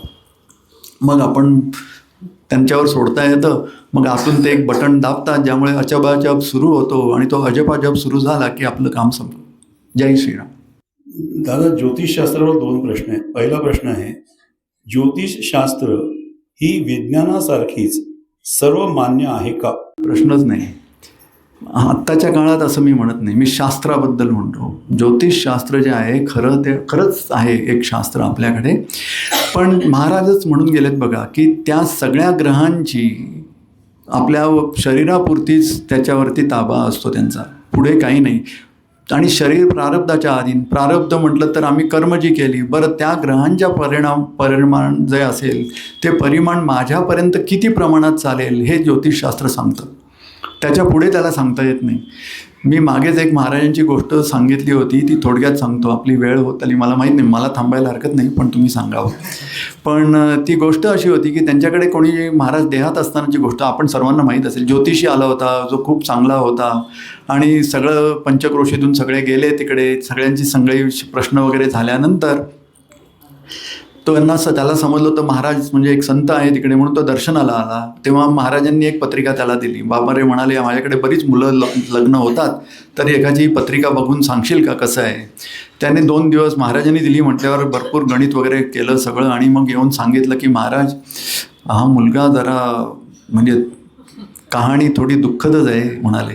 तर काय झालं म्हणाले. काय अहो याचं म्हणजे 2-2 लग्न होणार पण संसार सुख नाही, घरी सगळं सुबत्ता आहे पण खायला नीट मिळेल असं सांगता येत नाही, वणवण फिरणार आहे या जंगलामधून इथून तिथून, काही अर्थ नाही, घरात सगळं असतानाही असं सगळ्या अवस्था आहे. तर काय कोण असेल असं, आपण का बरं याचं लग्न करून द्यायचं आहे आणखी म्हणाले. 3रं नाही आहे तरीसुद्धा आपण का करताय. तर महाराज म्हणाले, अहो तुमचं ज्योतिष सगळं बरोबर आहे, तर कोण आहे. तर म्हणाले माझीच पत्रिका दिली होती. मग पुढचं जे सांगतात ते किती सुंदर आहे, आम्हाला शिकण्यासारखं. ते म्हणाले या पत्रिकेत हे दिसतं का की याची परमार्थात कुठपर्यंत वाढ आहे, याच्या हातून किती सहस्त्र भोजनं होतील, याच्या हातून किती लोकांचा उद्धार. महाराज कधी म्हणणार नाही उद्धाराचं, आपण समजून जावं काय होईल ते, नाही का, पारमार्थिक कार्य. पण तेव्हा तो म्हणाला. आणि मग महाराजांनी आपल्या सर्वांना लोकांना सांगितलं की ज्योतिषी आपल्या देहाची गती कुठपर्यंत सांगतात, मनाने परमार्थात तुम्ही किती पुढे जाल हे सांगता येत नाही. कारण मन हे शरीराच्या पंचेंद्रियांच्या कर्मेंद्रियांच्या पलीकडचं एक इंद्रिय, 11वं इंद्रिय म्हणून ज्ञानेश्वरीमध्ये माऊली म्हणाले, नाही का. त्याप्रमाणे त्या मनाला काय आहे हे समजणं या ज्योतिषामध्ये शक्य नाही.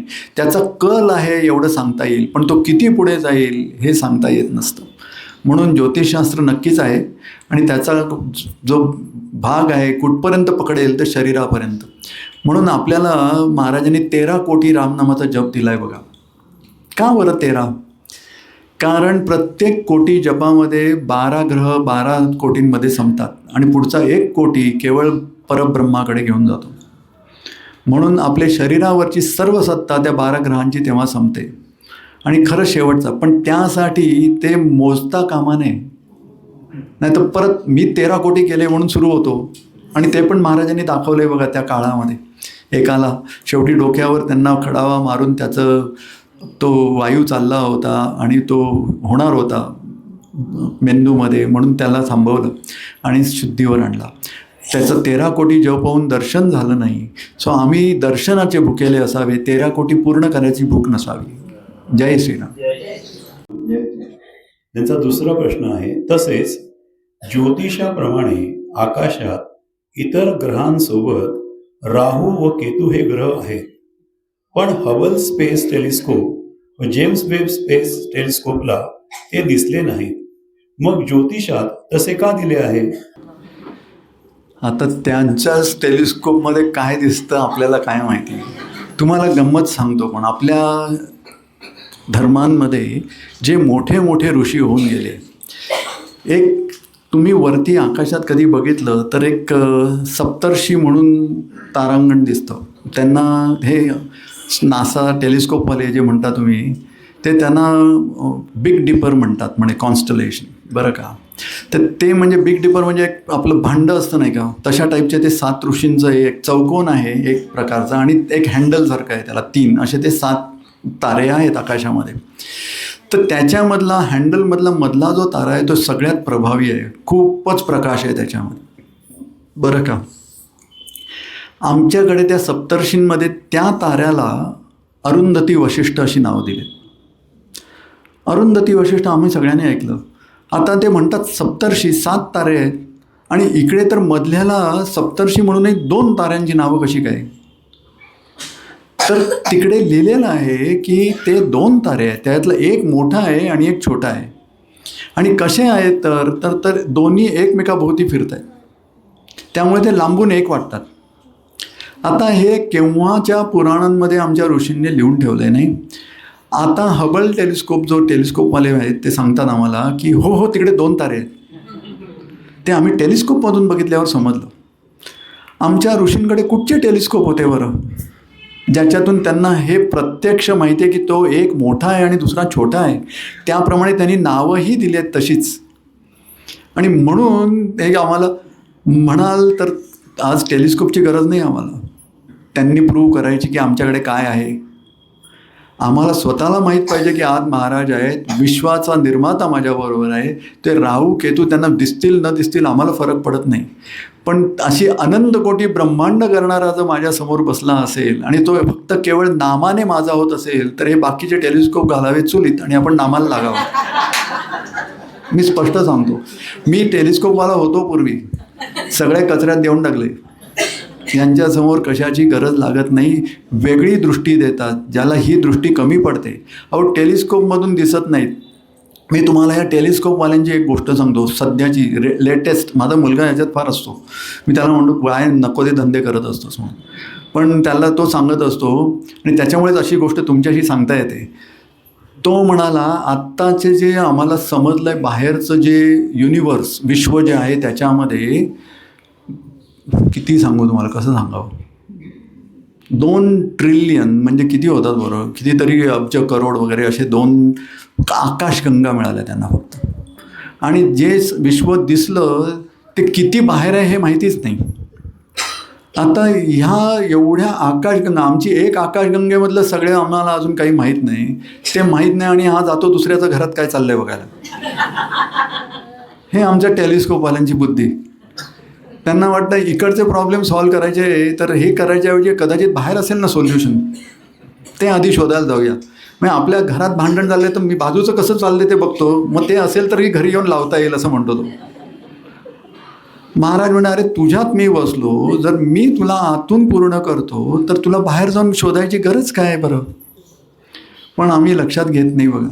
खऱ्या अर्थाने जे चाललेलं आहे, खऱ्या अर्थाने जो माझा आहे, खऱ्या अर्थाने तो काय आहे, हे कधी कधी मला वाटतं की न समजल्याने अज्ञानात झालेली ही चूक आहे आमची, की आम्ही त्याला पाहिजे तेवढं त्यांना महत्त्व देत नाही. ते सांगतायत ते मनापासून करत नाही आणि त्यामुळे कधी कधी स्वतःचं नुकसान मात्र जीव करून घेत असतो. आपण मात्र तसं न करावं. या टेलिस्कोप बघा, मी एक सांगतो आपल्याला दुसऱ्या प्रकारे, हीच गोष्ट फक्त छोटीशी प्रमाणात सांगतो. भगवंताने अनंत ब्रह्मांड तयार केली नाही का. आपल्याकडे ब्रह्मा विष्णू आहेत, महेश, तसेच अनंत ब्रह्मा विष्णू महेश आहेत. आपला 4 मुखांचा ब्रह्मा आहे, किती बाहेर बऱ्याच प्रकारचे ब्रह्मा आहेत. अशी अनंत ब्रह्मांड आहेत. आज ह्या ब्रह्मांडामधली अनेक आकाशगंगामधली आपली एक आकाशगंगा आहे. आपल्या आकाशगंगेमध्ये अनेक सूर्य आहेत, त्याच्यातला आपला एक सूर्य आहे, त्याच्यातला आपली ही एक पृथ्वी. हे सर्व तयार करून हा शांतपणे गोंधळ्यात बसतो. परमात्मा काय आहे आपल्याला सांगतो बघा. आणि तो म्हणतो मला दमा झाला आहे, माझे पाय सुचतात आणि खोकतात आणि येते, मला झोपता येत नाही. आपण फसू नये. खरं आहे, ते दुखतात, पाय दुखतात, दमा आहे, सगळं आहे, सगळं बरोबर आहे. पण म्हणून खरी शक्ती काय आहे हे विसरता कामा नये. खऱ्या अर्थाने शरण जावं तिथे. अहो, ज्यांनी हे विश्व तयार केलं, ज्यांनी हे ॲटम आणि इलेक्ट्रॉन आणि टेलिस्कोप बनवले, तो टेलिस्कोप बघून आम्ही त्याला काय शोधणार बरं. मी नेहमी गमतीत म्हणतो बघा, हल्ली गुगलवरती आपल्याला काय शोधायचं असेल आम्ही गुगलकडे जातो, पण गुगलमध्ये एक प्रश्नाला उत्तर मिळत नाही. मी कोण हे कोण सांगू शकत नाही. गुगलमध्ये उत्तर नाही आहे, तो स्वतःला शोधावा लागतो. जो ज्यांना माहिती आहे तो दाखवून देईल तुम्हाला, कारण बुद्धीने मी कोण समजू शकतच नाही. अनुभवाने समजतं आणि अनुभव देणारा तो खरा, तो आमचा असला पाहिजे. म्हणून आपल्याकडे भगवंत कोण हे सांगायला वेदही कमी पडले नाही का. शेवटी नेती नेती म्हणायला लागले. आपल्याला ते लक्षात घेतलं पाहिजे त्यांच्याकडून. आणि म्हणून हे कोण हे समजून घ्यावू नये, आपण शरण जावं, मग ते दाखवतील तेव्हा समजेल. या टेलिस्कोप्स, जे सायन्स अजून पूर्ण नाही ते जे पूर्ण आहे त्याला कसं ओळखेल बरं. आज सायन्स अपूर्ण आहे नाही का. ॲडव्हान्समेंट होतात, आम्ही म्हणतो वाढत चाललं आहे, आता नवीन काही काही समजतं आहे. म्हणजे जे स्वतः अजून पूर्ण झालेलं नाही ते त्या पूर्णत्वाला कसं ओळखायचं त्याने नाही का. ते 7 आंधळ्यांची गोष्ट आहे, त्यांनी हत्तीला बघितलं आणि एक एक सारखे 7 वेगळे वेगळे वाटले. तशी आमची अवस्था आहे त्या टेलिस्कोपमधून. जय श्री. मी टेलिस्कोपवाल्यांना नाही वाईट म्हणत नाही बरं का, फक्त ते शोधतायत. हो, हे शोधून पूर्ण आहेत, बनवून तयार आहेत. आता आणखी का शोधावं आपण असं मला वाटतं. मी होतो पूर्वीचा तसा, पण उंबरठ्यातून आत आल्यानंतर वेगळं झालं असं. आपण पण आत या म्हणजे मजा येईल जास्त. जय श्रीराम. श्रीराम. 6-7 प्रश्न आहेत, अशा त्यांना विचारणा केली होती, त्यांनी पुढे कंटिन्यू करायला सांगितलं आहे. आपण पुढे जाऊया, शेवटचे प्रश्न घेऊया. जय श्रीराम. एकीकडे सांगतात सर्वत्र परमात्मा परब्रह्म नामरूपाने नटलेले आहे, तर दुसरीकडे सांगतात की हा सर्व भ्रम आहे. ह्यातील कशावर विश्वास ठेवायचा? रामकृष्ण अवतार हे पण भ्रमच का? विश्वरूप दर्शन भ्रम असेल तर दिव्य दृष्टीची काय आवश्यकता होती? जीवात्मा व परमात्मा यात काही तर तारतम्य भाव आहे का? एकीकडे निर्गुण निराकार म्हणतात, तर एकीकडे सूक्ष्म सूक्ष्म म्हणतात. म्हणजे काहीतरी आकार आलाच ना. मन, चित्त, बुद्धी, अहंकार यात काय फरक आहे? जय श्रीराम. बापरे, फारच मोठा प्रश्न आहे.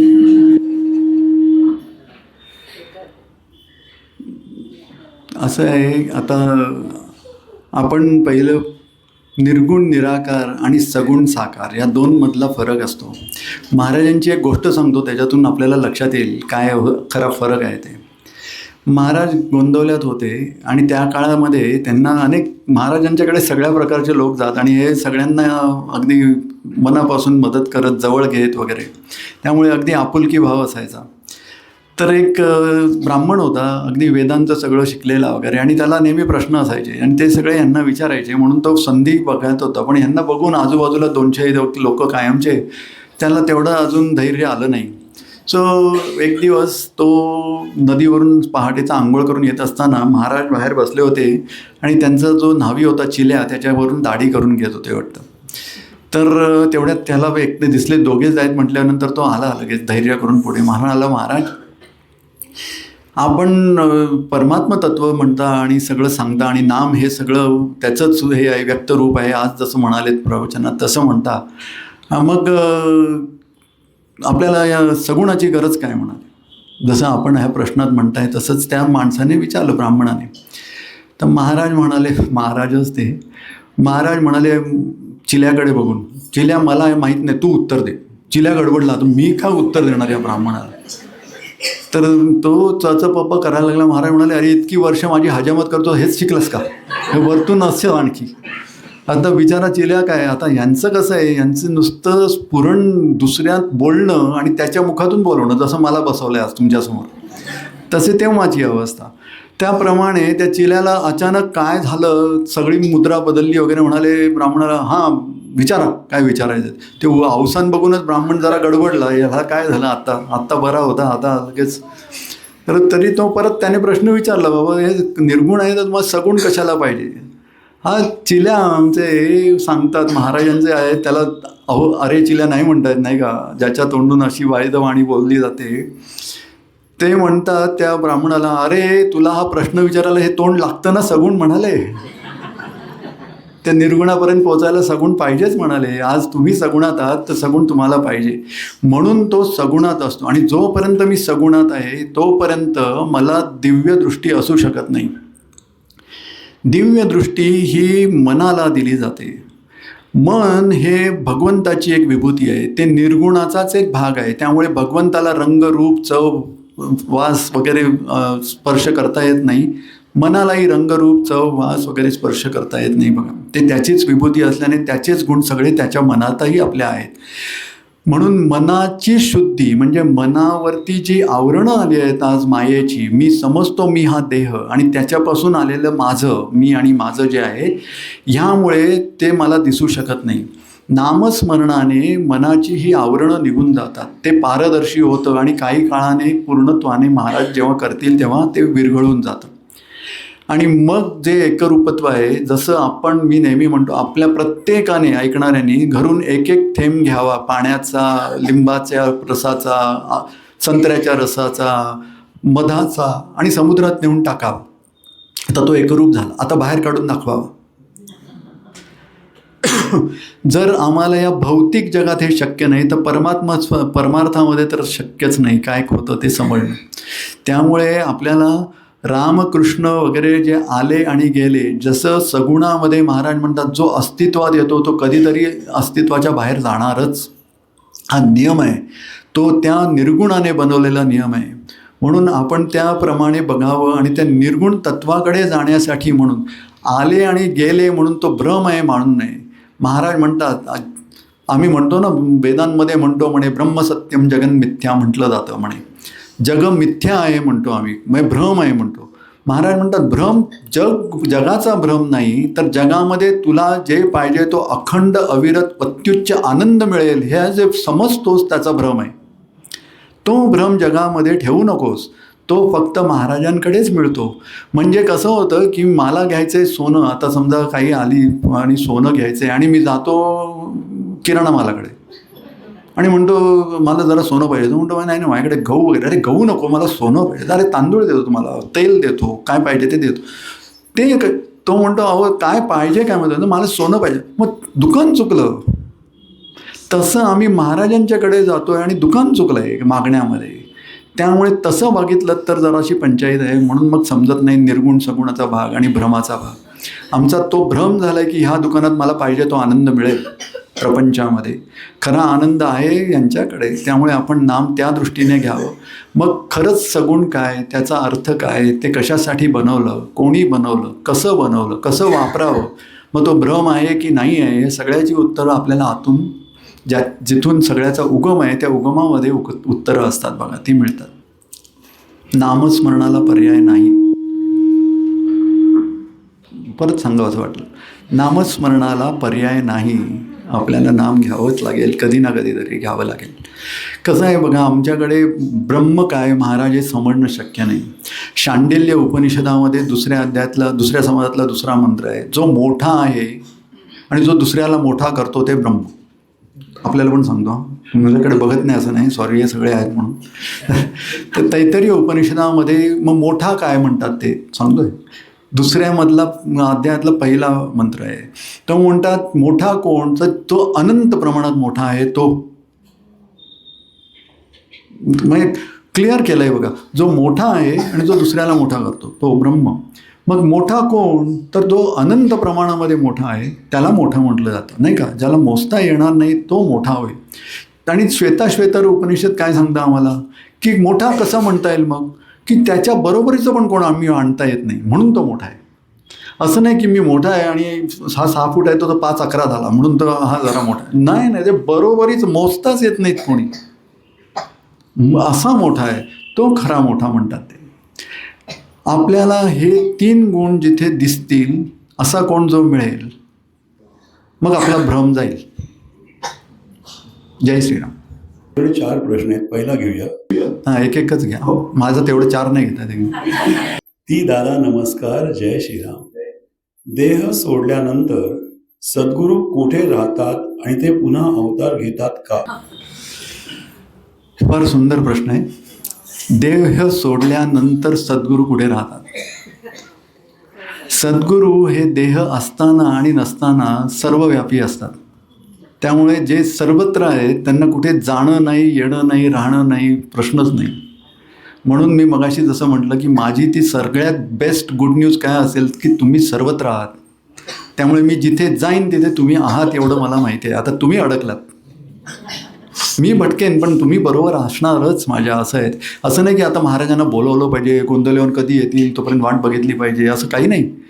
महाराज म्हणून हाक मारा की समोर आपल्याला अनुभूती आत येतेच येते. असं आहे, ती केली पाहिजे. म्हणून त्यांना देह नाही आणि देह आहे म्हणूनही नाही. आणि त्यांनी देहात असतानाही दाखवून दिले एकाच वेळेस 2 ठिकाणी असणं आणि 2 वेगळी वेगळी कामं करणं. हे कसं ह्या सायन्सच्या युगामध्ये टेलिस्कोपिकवाल्यांना पण विचारावं, कसं शक्य आहे? कोणाला शक्य आहे बरं? जो आहे सर्वत्र त्यालाच शक्य आहे की इकडेही रूप घेतलं आणि तिकडेही रूप घेतलं आणि 2 वेगळी कार्य करू शकतो. नुसतं रूप घेऊ शकत नाही तर ती शक्ती पण कार्यरत असते वेगळ्या वेगळ्या प्रकारे. म्हणजे पाणी मी आज उकळतो तर उकळलेलं पाणी असताना सुद्धा तीच पाणी दिसूनही तिथे वाफही असली पाहिजे असं म्हटल्यासारखं आहे. वरती जाऊन वाफ होणं शक्य नाही, तेव्हा असताना पाण्यात वाफ आहे म्हटल्यासारखं आहे. हे एकाच वेळेस 2 असणं आहे असा प्रकार आहे. त्यामुळे आपण ब्रह्मानंद बुवांनी केले तसं बुद्धी पायी ठेवावी आणि नामाला लागावं. जय श्रीराम. जय श्रीराम. जय श्रीराम. सद्गुरु तत्व व गुरुतत्व यात काय फरक आहे? हे शब्दांचा बदल आहे फार तर. गुरु आपण म्हणजे शिक्षक म्हटला जातो, आपण म्हणायचं म्हटलं तर. पण आपण परमार्थात सुद्धा सद्गुरू आणि गुरु असंही म्हणतात. पण त्या दोघांचं परमार्थामधलं उद्देश एकच आहे की जीवाचा उद्धार करणं. उद्धार म्हणजे कसं आहे की तो एकदा केलेली वरची जी आम्हाला गती देतात ती परत खाली येत नाही, ती कायमची असते, ह्याला उद्धार म्हणतात. आज प्रपंचात आमचा जो उद्धार आहे, आमचा देह गेल्यानंतर परत ABCD जर शिकायचं असेल तर तो उद्धार नाही म्हणता येत, कारण आम्ही परत तेच शिकतो. परमार्थामध्ये महाराज जेव्हा उद्धार करतात तेव्हा मला 5वीतून जर समजा 6वीत घातला तर मी कायमचा 6वीत झालो. यापुढे कितीही जन्म लागले तर मी 6वीपासून सुरू करेन.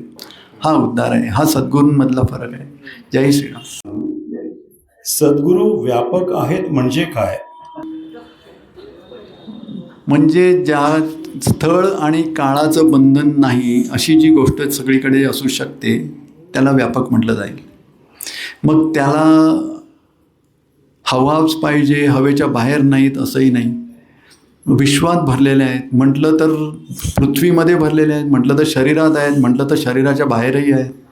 आम्ही आत्मतत्व जे जीवात्मा तयार केला त्याच्या आतमध्ये महाराज आत्मस्वरूपाने राहिले, एवढे सूक्ष्म झाले. आपल्याला एक वाक्य मी आपलं सद्गुरूंबद्दल सांगून टाकतो, म्हणजे पुढचे प्रश्न बहुतेक गेलेले असतील, कारण आम्ही करू शकत नाही हो. 3 गोष्टींमध्ये सद्गुरू काय आपल्याला सांगतो मी. सर्व व्यापित्व, सगळं विश्व, जेवढं आम्हाला शक्य आहे कल्पना करणं तेवढं करावं, ज्याला मर्यादा नाही. असं जे काळं आकाश बाहेर दिसतं रात्रीचं, त्या किती लांब आहे तर तेवढा विचार, ते सगळं व्यापलेलं आहे एकाच व्यक्तीने, माणसाने, शक्तीने म्हणूया. असं ते सद्गुरू तत्व आहे.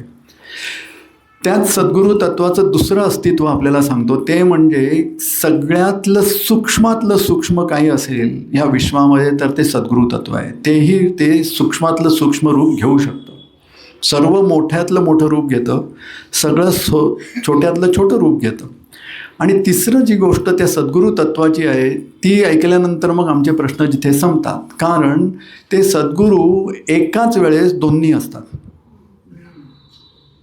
सगळ्यात मोठे असतात आणि त्याच वेळेस सगळ्यात सूक्ष्मही असतात. आता इकडे आमचं ब्रेन पॉवर संपते, आमची फॅक्टरी बंद पडतात, आमच्याकडे कोविड चालू होतो आणि आता आम्ही शरण जातो की आता बाबा तुम्ही दाखवाल तर समजेल.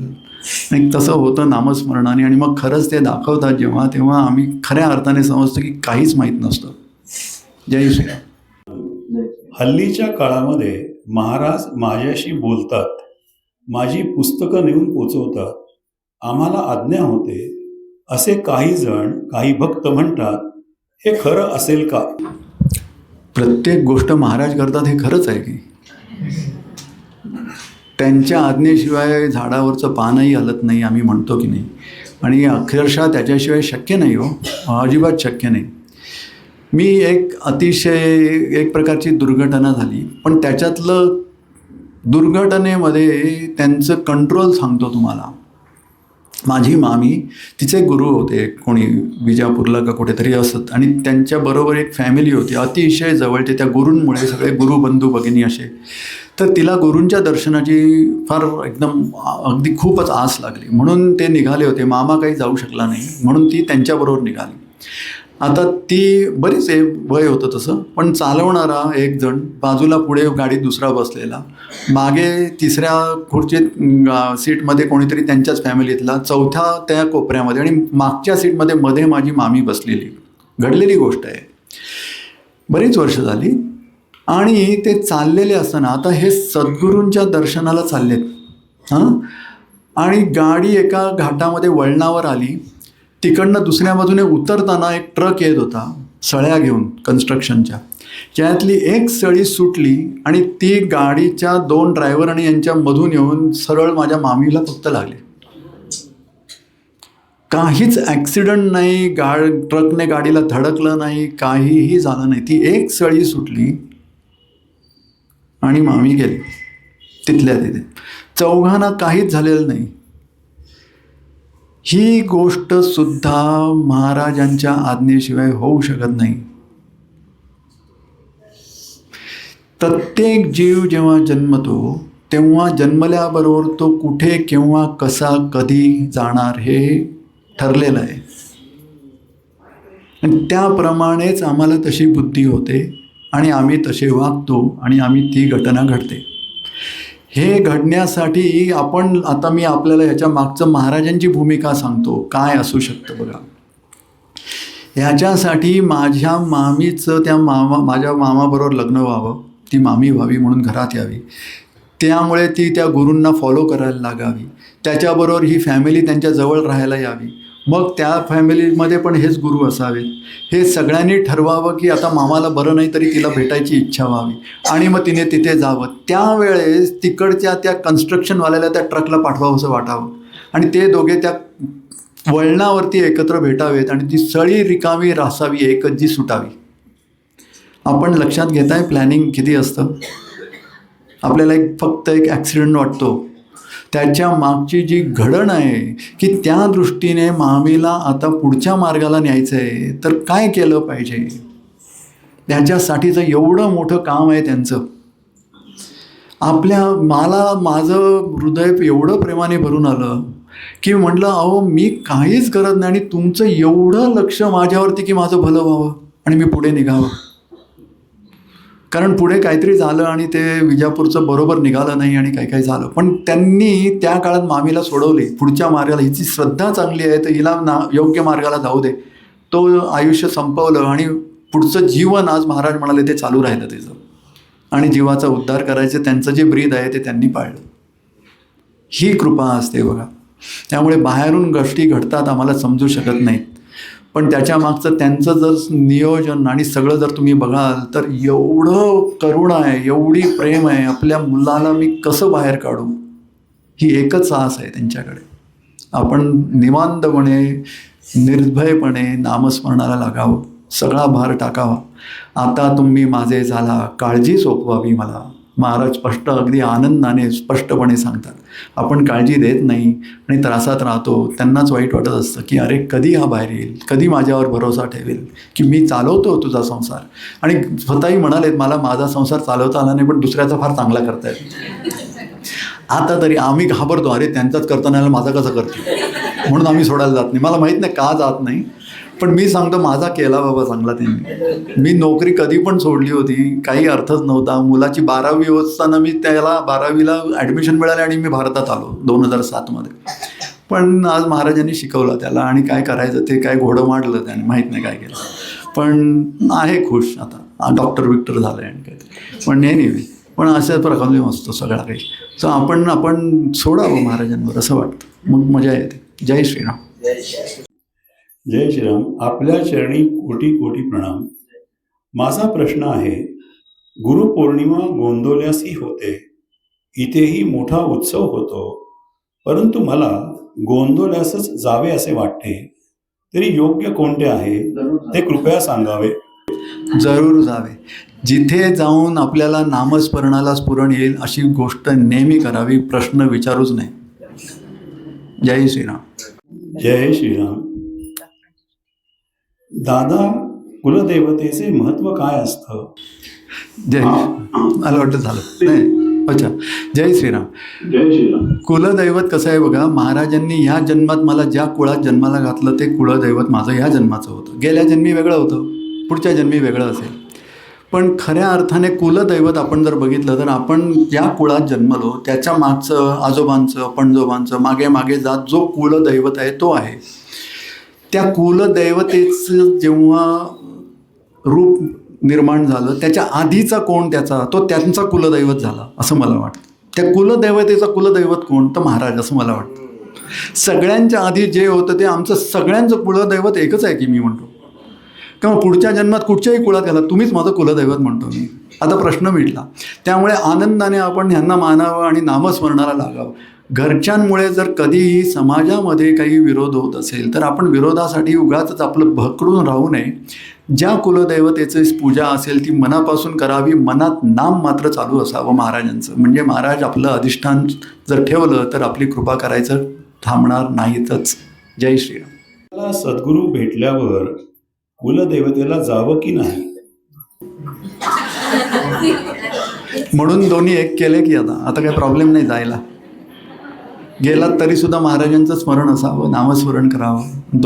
दोघेही खुश होतील असं म्हणता येईल. आपण या सोपस्कारात अडकायचं की नाही? आता सोपस्कार म्हटल्यावर अडकायला कशाला पाहिजे, ते नेहमीच वरवरचे असतात.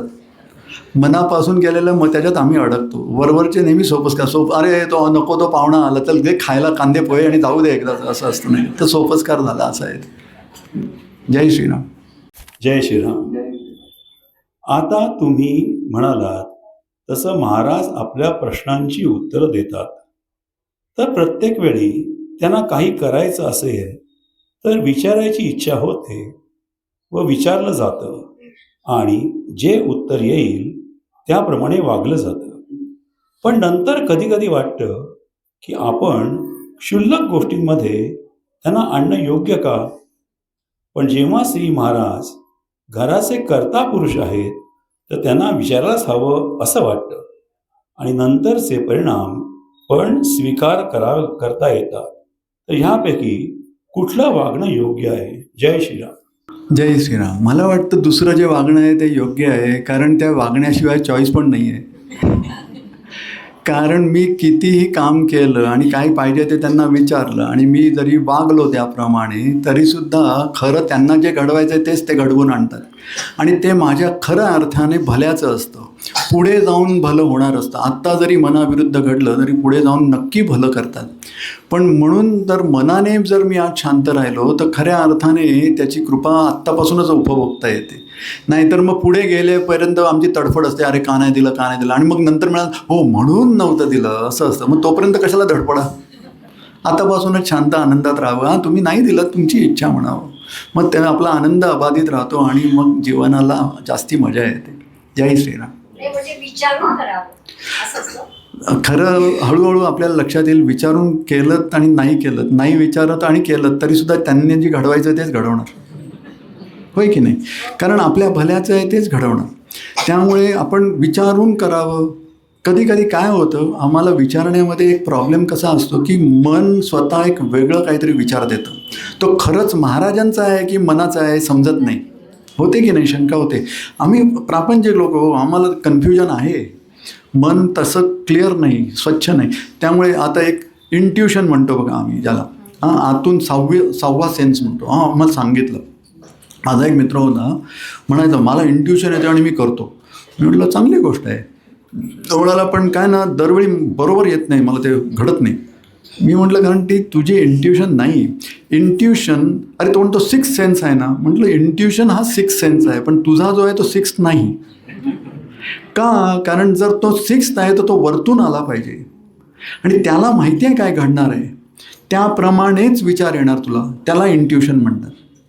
आणि त्याला माहिती आहे जे घडणार, तसा विचार जर तू आला आणि तू केलंस तर तसं घडणारच, कारण त्याला घडवायचं आहे ते.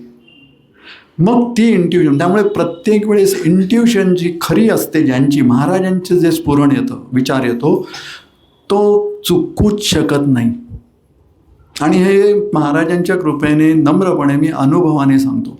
माझ्याकडे मोठे प्रोजेक्ट असायचे अमेरिकेमध्ये कामावर असताना, आणि आमच्याकडे एक्सपिरियन्स लोक होते माझ्या टीममध्ये, माझ्यापेक्षा खूप मोठे वयाने सुद्धा. तेव्हा मी केवळ 40मध्ये होतो सुरुवातीला, आणि हे सगळे मोठे 60ला आलेले, 30-40 वर्ष काम केलेले, त्यांच्या क्षेत्रातले प्रवीण असे लोक माझ्या टीममध्ये, आणि मी त्यांचा टीम लीडर. कपाळमोक्षच व्हायचं बाकी असं नाही का, पण हे होते म्हणून निवांत हो. तर गंमत अशी झाली, तर त्यांना सांगितलं, ते म्हणाले असं 3 ऑप्शन्स आहेत आपल्याला करायला. घडले, आणि हे दर प्रोजेक्टला माझ्या घडायचं बरं का. 3 ऑप्शन्स आहेत, आणि मी त्यांना काय सांगतो, माझ्याकडे 7वा ऑप्शन आहे. त्यामुळे काय वेळा लागल्या. म्हटलं हे बघा मला असं हे वाटतं, असं करूया. मग नाही, मग खूप आमची चर्चा, मग त्याच्यावर तो प्रोजेक्ट छोट्या प्रमाणावर आणून आधी करूया, मग दाखवा, आणि त्याच्यात यश मिळायचं. मग मी म्हणायचो बघ मी लीडर आहे, माझंच बजेट आहे, सर मी रिस्क घ्यायला तयार आहे. असं करून फायनली ते करायचे, आणि खरंच प्रोजेक्ट म्हणजे तुफान यश यायचं. म्हणजे मॅनेजमेंट CEOज आमचे सांगायचे 10% पाहिजेत आम्हाला, आम्ही 38%, 37% वगैरे यश यायचं. आणि ते म्हणजे CEOज पण म्हणायचे तू हल्ली काय खातोस, काय अचानक झालं आहे असं. म्हणजे आता काय सांगणार मी काय खातो, असं खातो पितो जगतो यांच्यावरती असं होतं ते. पण असं, आणि दरवेळेस होत असे कुठचा तरी वेगळाच विचार असायचा माझा नसायचा, आणि मलाही त्याला खुलासा देता यायचा नाही, एक्सप्लेनेशन नसायचं का मी तसं सांगतो. हे म्हणतो मला माहिती आहे हो होणार. अशी ही गंमत असते. हे आणि माझं नसतं, हे मलाही क्लिअरली माहीत आहे, हे मला नाही माहिती कुठून येतं. आणि हीच एक गोष्ट एका नोबेल प्राईज विनरने पण सांगितली. फिजिक्स का केमिस्ट्रीतला नोबेल प्राईज विनर होता बरेच वर्षांपूर्वी. त्याला विचारलं, कसं काय वाटतं तुला नोबेल प्राईज, कशामुळे, कसं काय तुला सुचलं? तर म्हणाला, मला माहीत नाही, फ्लॅश आला, आयडिया आली आणि त्याच्यावर मी फक्त काम केलं. आणि खऱ्या अर्थाने तो म्हणतो, हे माझं नव्हतं, ती आयडिया आली मला, त्याच्यावर मी काम केलं. आणि मलाही पटलं एकदम. काय काय म्हणतो हा, कारण तशी त्याने जर आयडिया आणली असती तर दरवर्षी आणून एक एक नोबेल प्राईज घेता येईल की, पण नाही आणता येत. त्यांनी पाठवली तरच ती आयडिया. त्यांनी आईन्स्टाईन बनवला म्हणून आईन्स्टाईन आहे. तो तेवढं त्यांनी दुसऱ्या कोणाला निवडलं असतं त्याच्यातून आले असते हे सगळे बाहेर. त्यांनी कोणाला न्यूटन बनवला असता, आयझॅक न्यूटन काय, आईन्स्टाईन काय, कोणी मोठे मोठे सायंटिस्ट आम्ही नाव घेतो. आता ते कोण स्टीव्हन हॉकिंग आणि मग काहीतरी सांगत होतो मुलगा मला. म्हटलं ठीक आहे बाबा, तुझा हॉकिंग तुझ्याकडे ठेव. मी एक हॉक मला मिळाला आहे, तो मला पकडून घारीप्रमाणे पकडून आहे बघून, मला आणि कोणाकडे जायची गरज नाही लागत. असं आहे, खरंच आहे. आणि आपल्याला त्यांच्याकडून जर पकडलं, जसं नाम आपलं होत जाईल ना, तुम्हाला लक्षात येतं बघा, एक दिशा समजते. तुम्हाला सांगायची गरज लागत नाही, विचारायची गरज लागत नाही. एकदम स्पष्ट क्लिअरली तुम्हाला माहीत असतं. जेवढं तुम्हाला माहिती आहे आत्ता तुम्ही तिथे बसलाय तेवढ्या क्लिअरली माहीत असतं की हेच करायचं आहे आणि ते होत जातं पुढे. असे आहे, ही केवळ त्यांची इच्छा आपल्यातून येते बाहेर. फार सुंदर असतं. म्हणून मग आपलं एक्झॅक्टली फार सुंदर बोललं. अगदी माझेच शब्द मी बोलत नाही आता. ते खरंच अगदी हेच बोलणार. कसं महाराज कोणाकडून काही सांगत, म्हणून म्हटलं मी लाऊडस्पीकर, मला बसायची गरज आहे, तुम्ही पण सांगू शकता असं. जय श्रीराम. नितीन दादांना शिरसाष्टांग नमस्कार. संकल्प घेतला आहे आणि संकल्प पूर्तीसाठी अविरत नाम घेण्याचे प्रयत्न सुरू आहेत. यात उठता बसता, मंदिरात, घरी, बाहेर अशा विविध ठिकाणी जास्त नामजप हा जप यंत्रावर सुरू असतो. परंतु ऐकले आहे की संकल्पाकरिता जपमाळच वापरावी. असे केले तर मग सतत नाम घेणे हा या संकल्पपूर्तीचा उद्देश कसा पूर्ण होणार? माझ्या अल्पबुद्धीला हे एक मायेचे अस्त्र वाटतं. कारण जपमाळ सर्व ठिकाणी नेणे आणि नामजप करणे हे दैनंदिन कार्यक्रमात अशक्य आहे. आणि रोज प्रपंच बघता 4 तास एका ठिकाणी बसून नामजप करणे त्याहून कठीण. संकल्पाकरता जप यंत्राचा उपयोग नसावा म्हटल्यावर चिकाटी सुटेल, नामजपावर परिणाम होऊन मायेचा प्रभाव वाढेल. सद्गुरू ब्रह्मचैतन्य महाराज यांनी 13 कोटी जपामध्ये अंतःकरणाची तळमळ ही जास्त उपयोगी पडते असं म्हटलंय. आणि ही तळमळ माझ्यासारख्या बद्ध माणसाला रोज जपयंत्रावर राहिलेल्या रोजच्या नामजप संख्येने बळकट होताना दिसते. उदाहरण, रोजचा 13,000 नामजप 20,000 कसा होईल हा प्रयत्न असे माझ्या अल्पबुद्धीला अनुभवण्यास आतापर्यंत मिळाले. व्यवस्थित नामोच्चारण करून जप यंत्रावर नाम जप केला तर संकल्पात धरायला हरकत नाही ना? कृपया मार्गदर्शन करा. जय श्रीराम. बापरे, 13,000 म्हटल्यावर मी तिथेच शरण आलो. आम्ही बरेचसे म्हणतो, अरे बाप रे 13,000 दिवस. माळ काय किंवा यंत्र काय, दोन्ही ही साधन करण्यासाठी दिलेली आपल्याला एक साधनच आहेत म्हणता येईल. वेगळ्या प्रकारे टूल्स आहेत नाही का. जसं भिंतीत खिळा मारायला हातोडी हे टूल आहे, खिळा मारणं महत्त्वाचं असतं, तसं आहे ते. त्यासाठी आपण यंत्र चालवावं किंवा माळ करावी. जप संकल्प जो आहे तो संख्येचा असेल तर संख्या वाढवण्याची तळमळ लागते. नामाचं प्रेम येण्याची तळमळ मागावी, हे महाराज शिकवतात बघा. मी म्हणत नाही आपल्यात प्रेम नाही असं आहे, पण ते पण लक्षात ठेवावं की आपली संख्या 13 कोटी पूर्ण केली तर त्या गृहस्थांची जशी हे झाली तशी आपली व्हायला नको. जसं आपण दुसऱ्यांच्या चुकीवरून आधीच शिकतो तसं आपण इथे शिकावं, म्हणून ती त्यांची गोष्ट आपल्याला महाराजांनी आज चरित्रामधून सांगितली आहे की आपला जो जप आहे तो मनापासून असावा, त्याला फार महत्त्व आहे. म्हणून संकल्पासाठी जरी तुम्ही जाता येता करत असाल आणि तो मोजायला काहीच हरकत नाही, पण मनापासून होण्यासाठी खरंच बसून समोर बसून करण्याला खूपच महत्त्व आहे.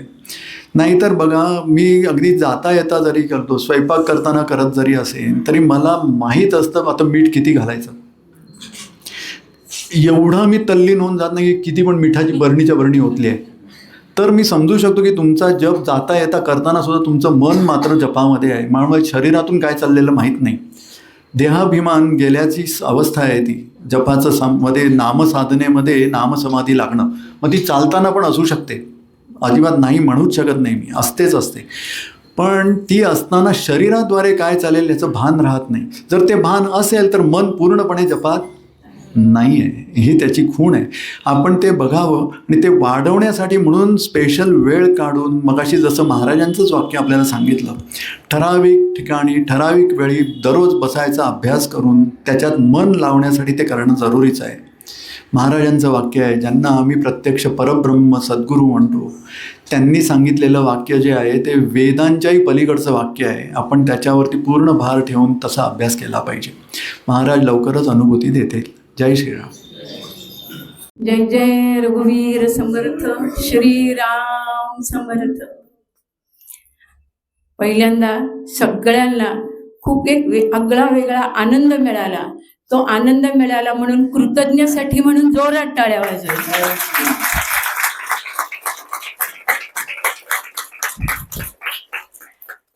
दादा इथे आले, हे एक छोटं गोंदावलंय. कारण इथे जो नामजप होतो किंवा इथे जे जे उपक्रम महाराज करून घेतात त्याचं फळीत म्हणजे आज इथे आपलं येणं झालं. महाराजांचं सगळ्यांवर प्रेम आहे, इथल्या भक्तांवरती, आणि त्या प्रेमाखातीर म्हणून महाराजांनी आज आपली निवड केली. आणि प्रत्येकाच्या मनात प्रत्यक्ष तिथून महाराज येणार नाही, कोणाला तरी पाठवावं लागणारच आहे. आपली निवड करून इथे पाठवली आणि प्रत्येकाच्या मनात इतक्या शंका, काही प्रश्न होते ते अगदी बिनधास्तपणे इथे मांडले गेले. आणि महाराजांच्या काळात कशी प्रश्न उत्तर होत असतील आणि महाराज कशी उत्तरं देत असतील हा खरोखरी हुबेहूब अनुभव इथे आला.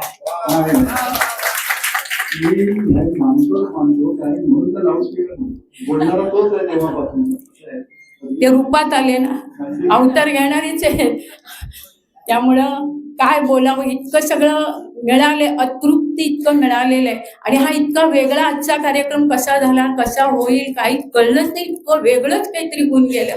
कारण आतापर्यंत कीर्तन प्रवचन हे सगळं होतं, पण आगळा वेगळा कार्यक्रम महाराजांची अजून पुण्यतिथीचं ते चालू आहे. त्याच्यात आता आज तर त्याच्यामध्ये फलित आम्हा सगळ्यांना इतकं दिलं. नेनेघाट हा सगळेजण मानतात की नेनेघाट हा एक छोटं गोंदावले ज्यांना तिथे जाता येत नाही, आणि आज प्रत्यक्ष आपल्या रूपातून महाराज या ठिकाणी आले आणि आम्हा सगळ्यांना असं दिलासा दिलाय, नाम आहे ना मग हेच गोंदावले, आणि ते प्रत्येकाने मनावर गोंदावलं आज. खूप आनंद, खूप आनंद.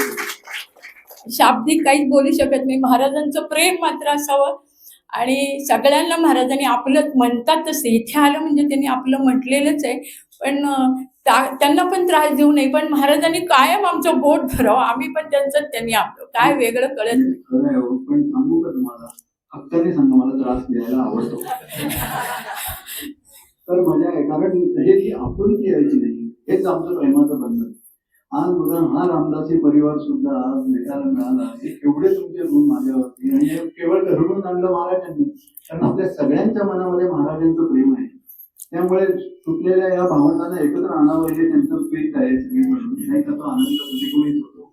प्रेमाचंच प्रतीक, सगळेजण प्रेमाने भरावलेले आहेत आणि सगळे ज्येष्ठ नागरिक आहेत. सगळ्यांचं इथे एवढा वेळ झाला म्हणजे सगळं सोसून आणि आयुष्य इथे घालवले, आणि ज्येष्ठ म्हणजे त्यांना सगळ्यांना दीर्घायुष्य आहेत इथले, हे पण त्याच्या मागचं आम्ही पाहतो. नामस्मरण करतात आणि होतं, आणि इथूनही तुमच्या प्रश्नांना छानशी उत्तरं मिळालेली आहेत. काहींना वाटतं आपण त्या मशीनवर करावं न करावं, सगळ्यांची उत्तरं मिळाली, सगळेजण तृप्त झाली असतील असं वाटते. एकाच्या प्रश्नातून 10 जणांना उत्तरं मिळालेली आहेत तेच प्रश्न असल्यामुळं. त्यामुळे पुन्हा परत तुम्हाला धन्यवाद देतो आणि कृतज्ञता व्यक्त करतो आणि कायमस्वरूपी ऋणामध्ये राहतो. असंच प्रेम राहावं. इष्टकामार्थ सिद्ध्यर्थम पुनरागमनायच. जय श्री.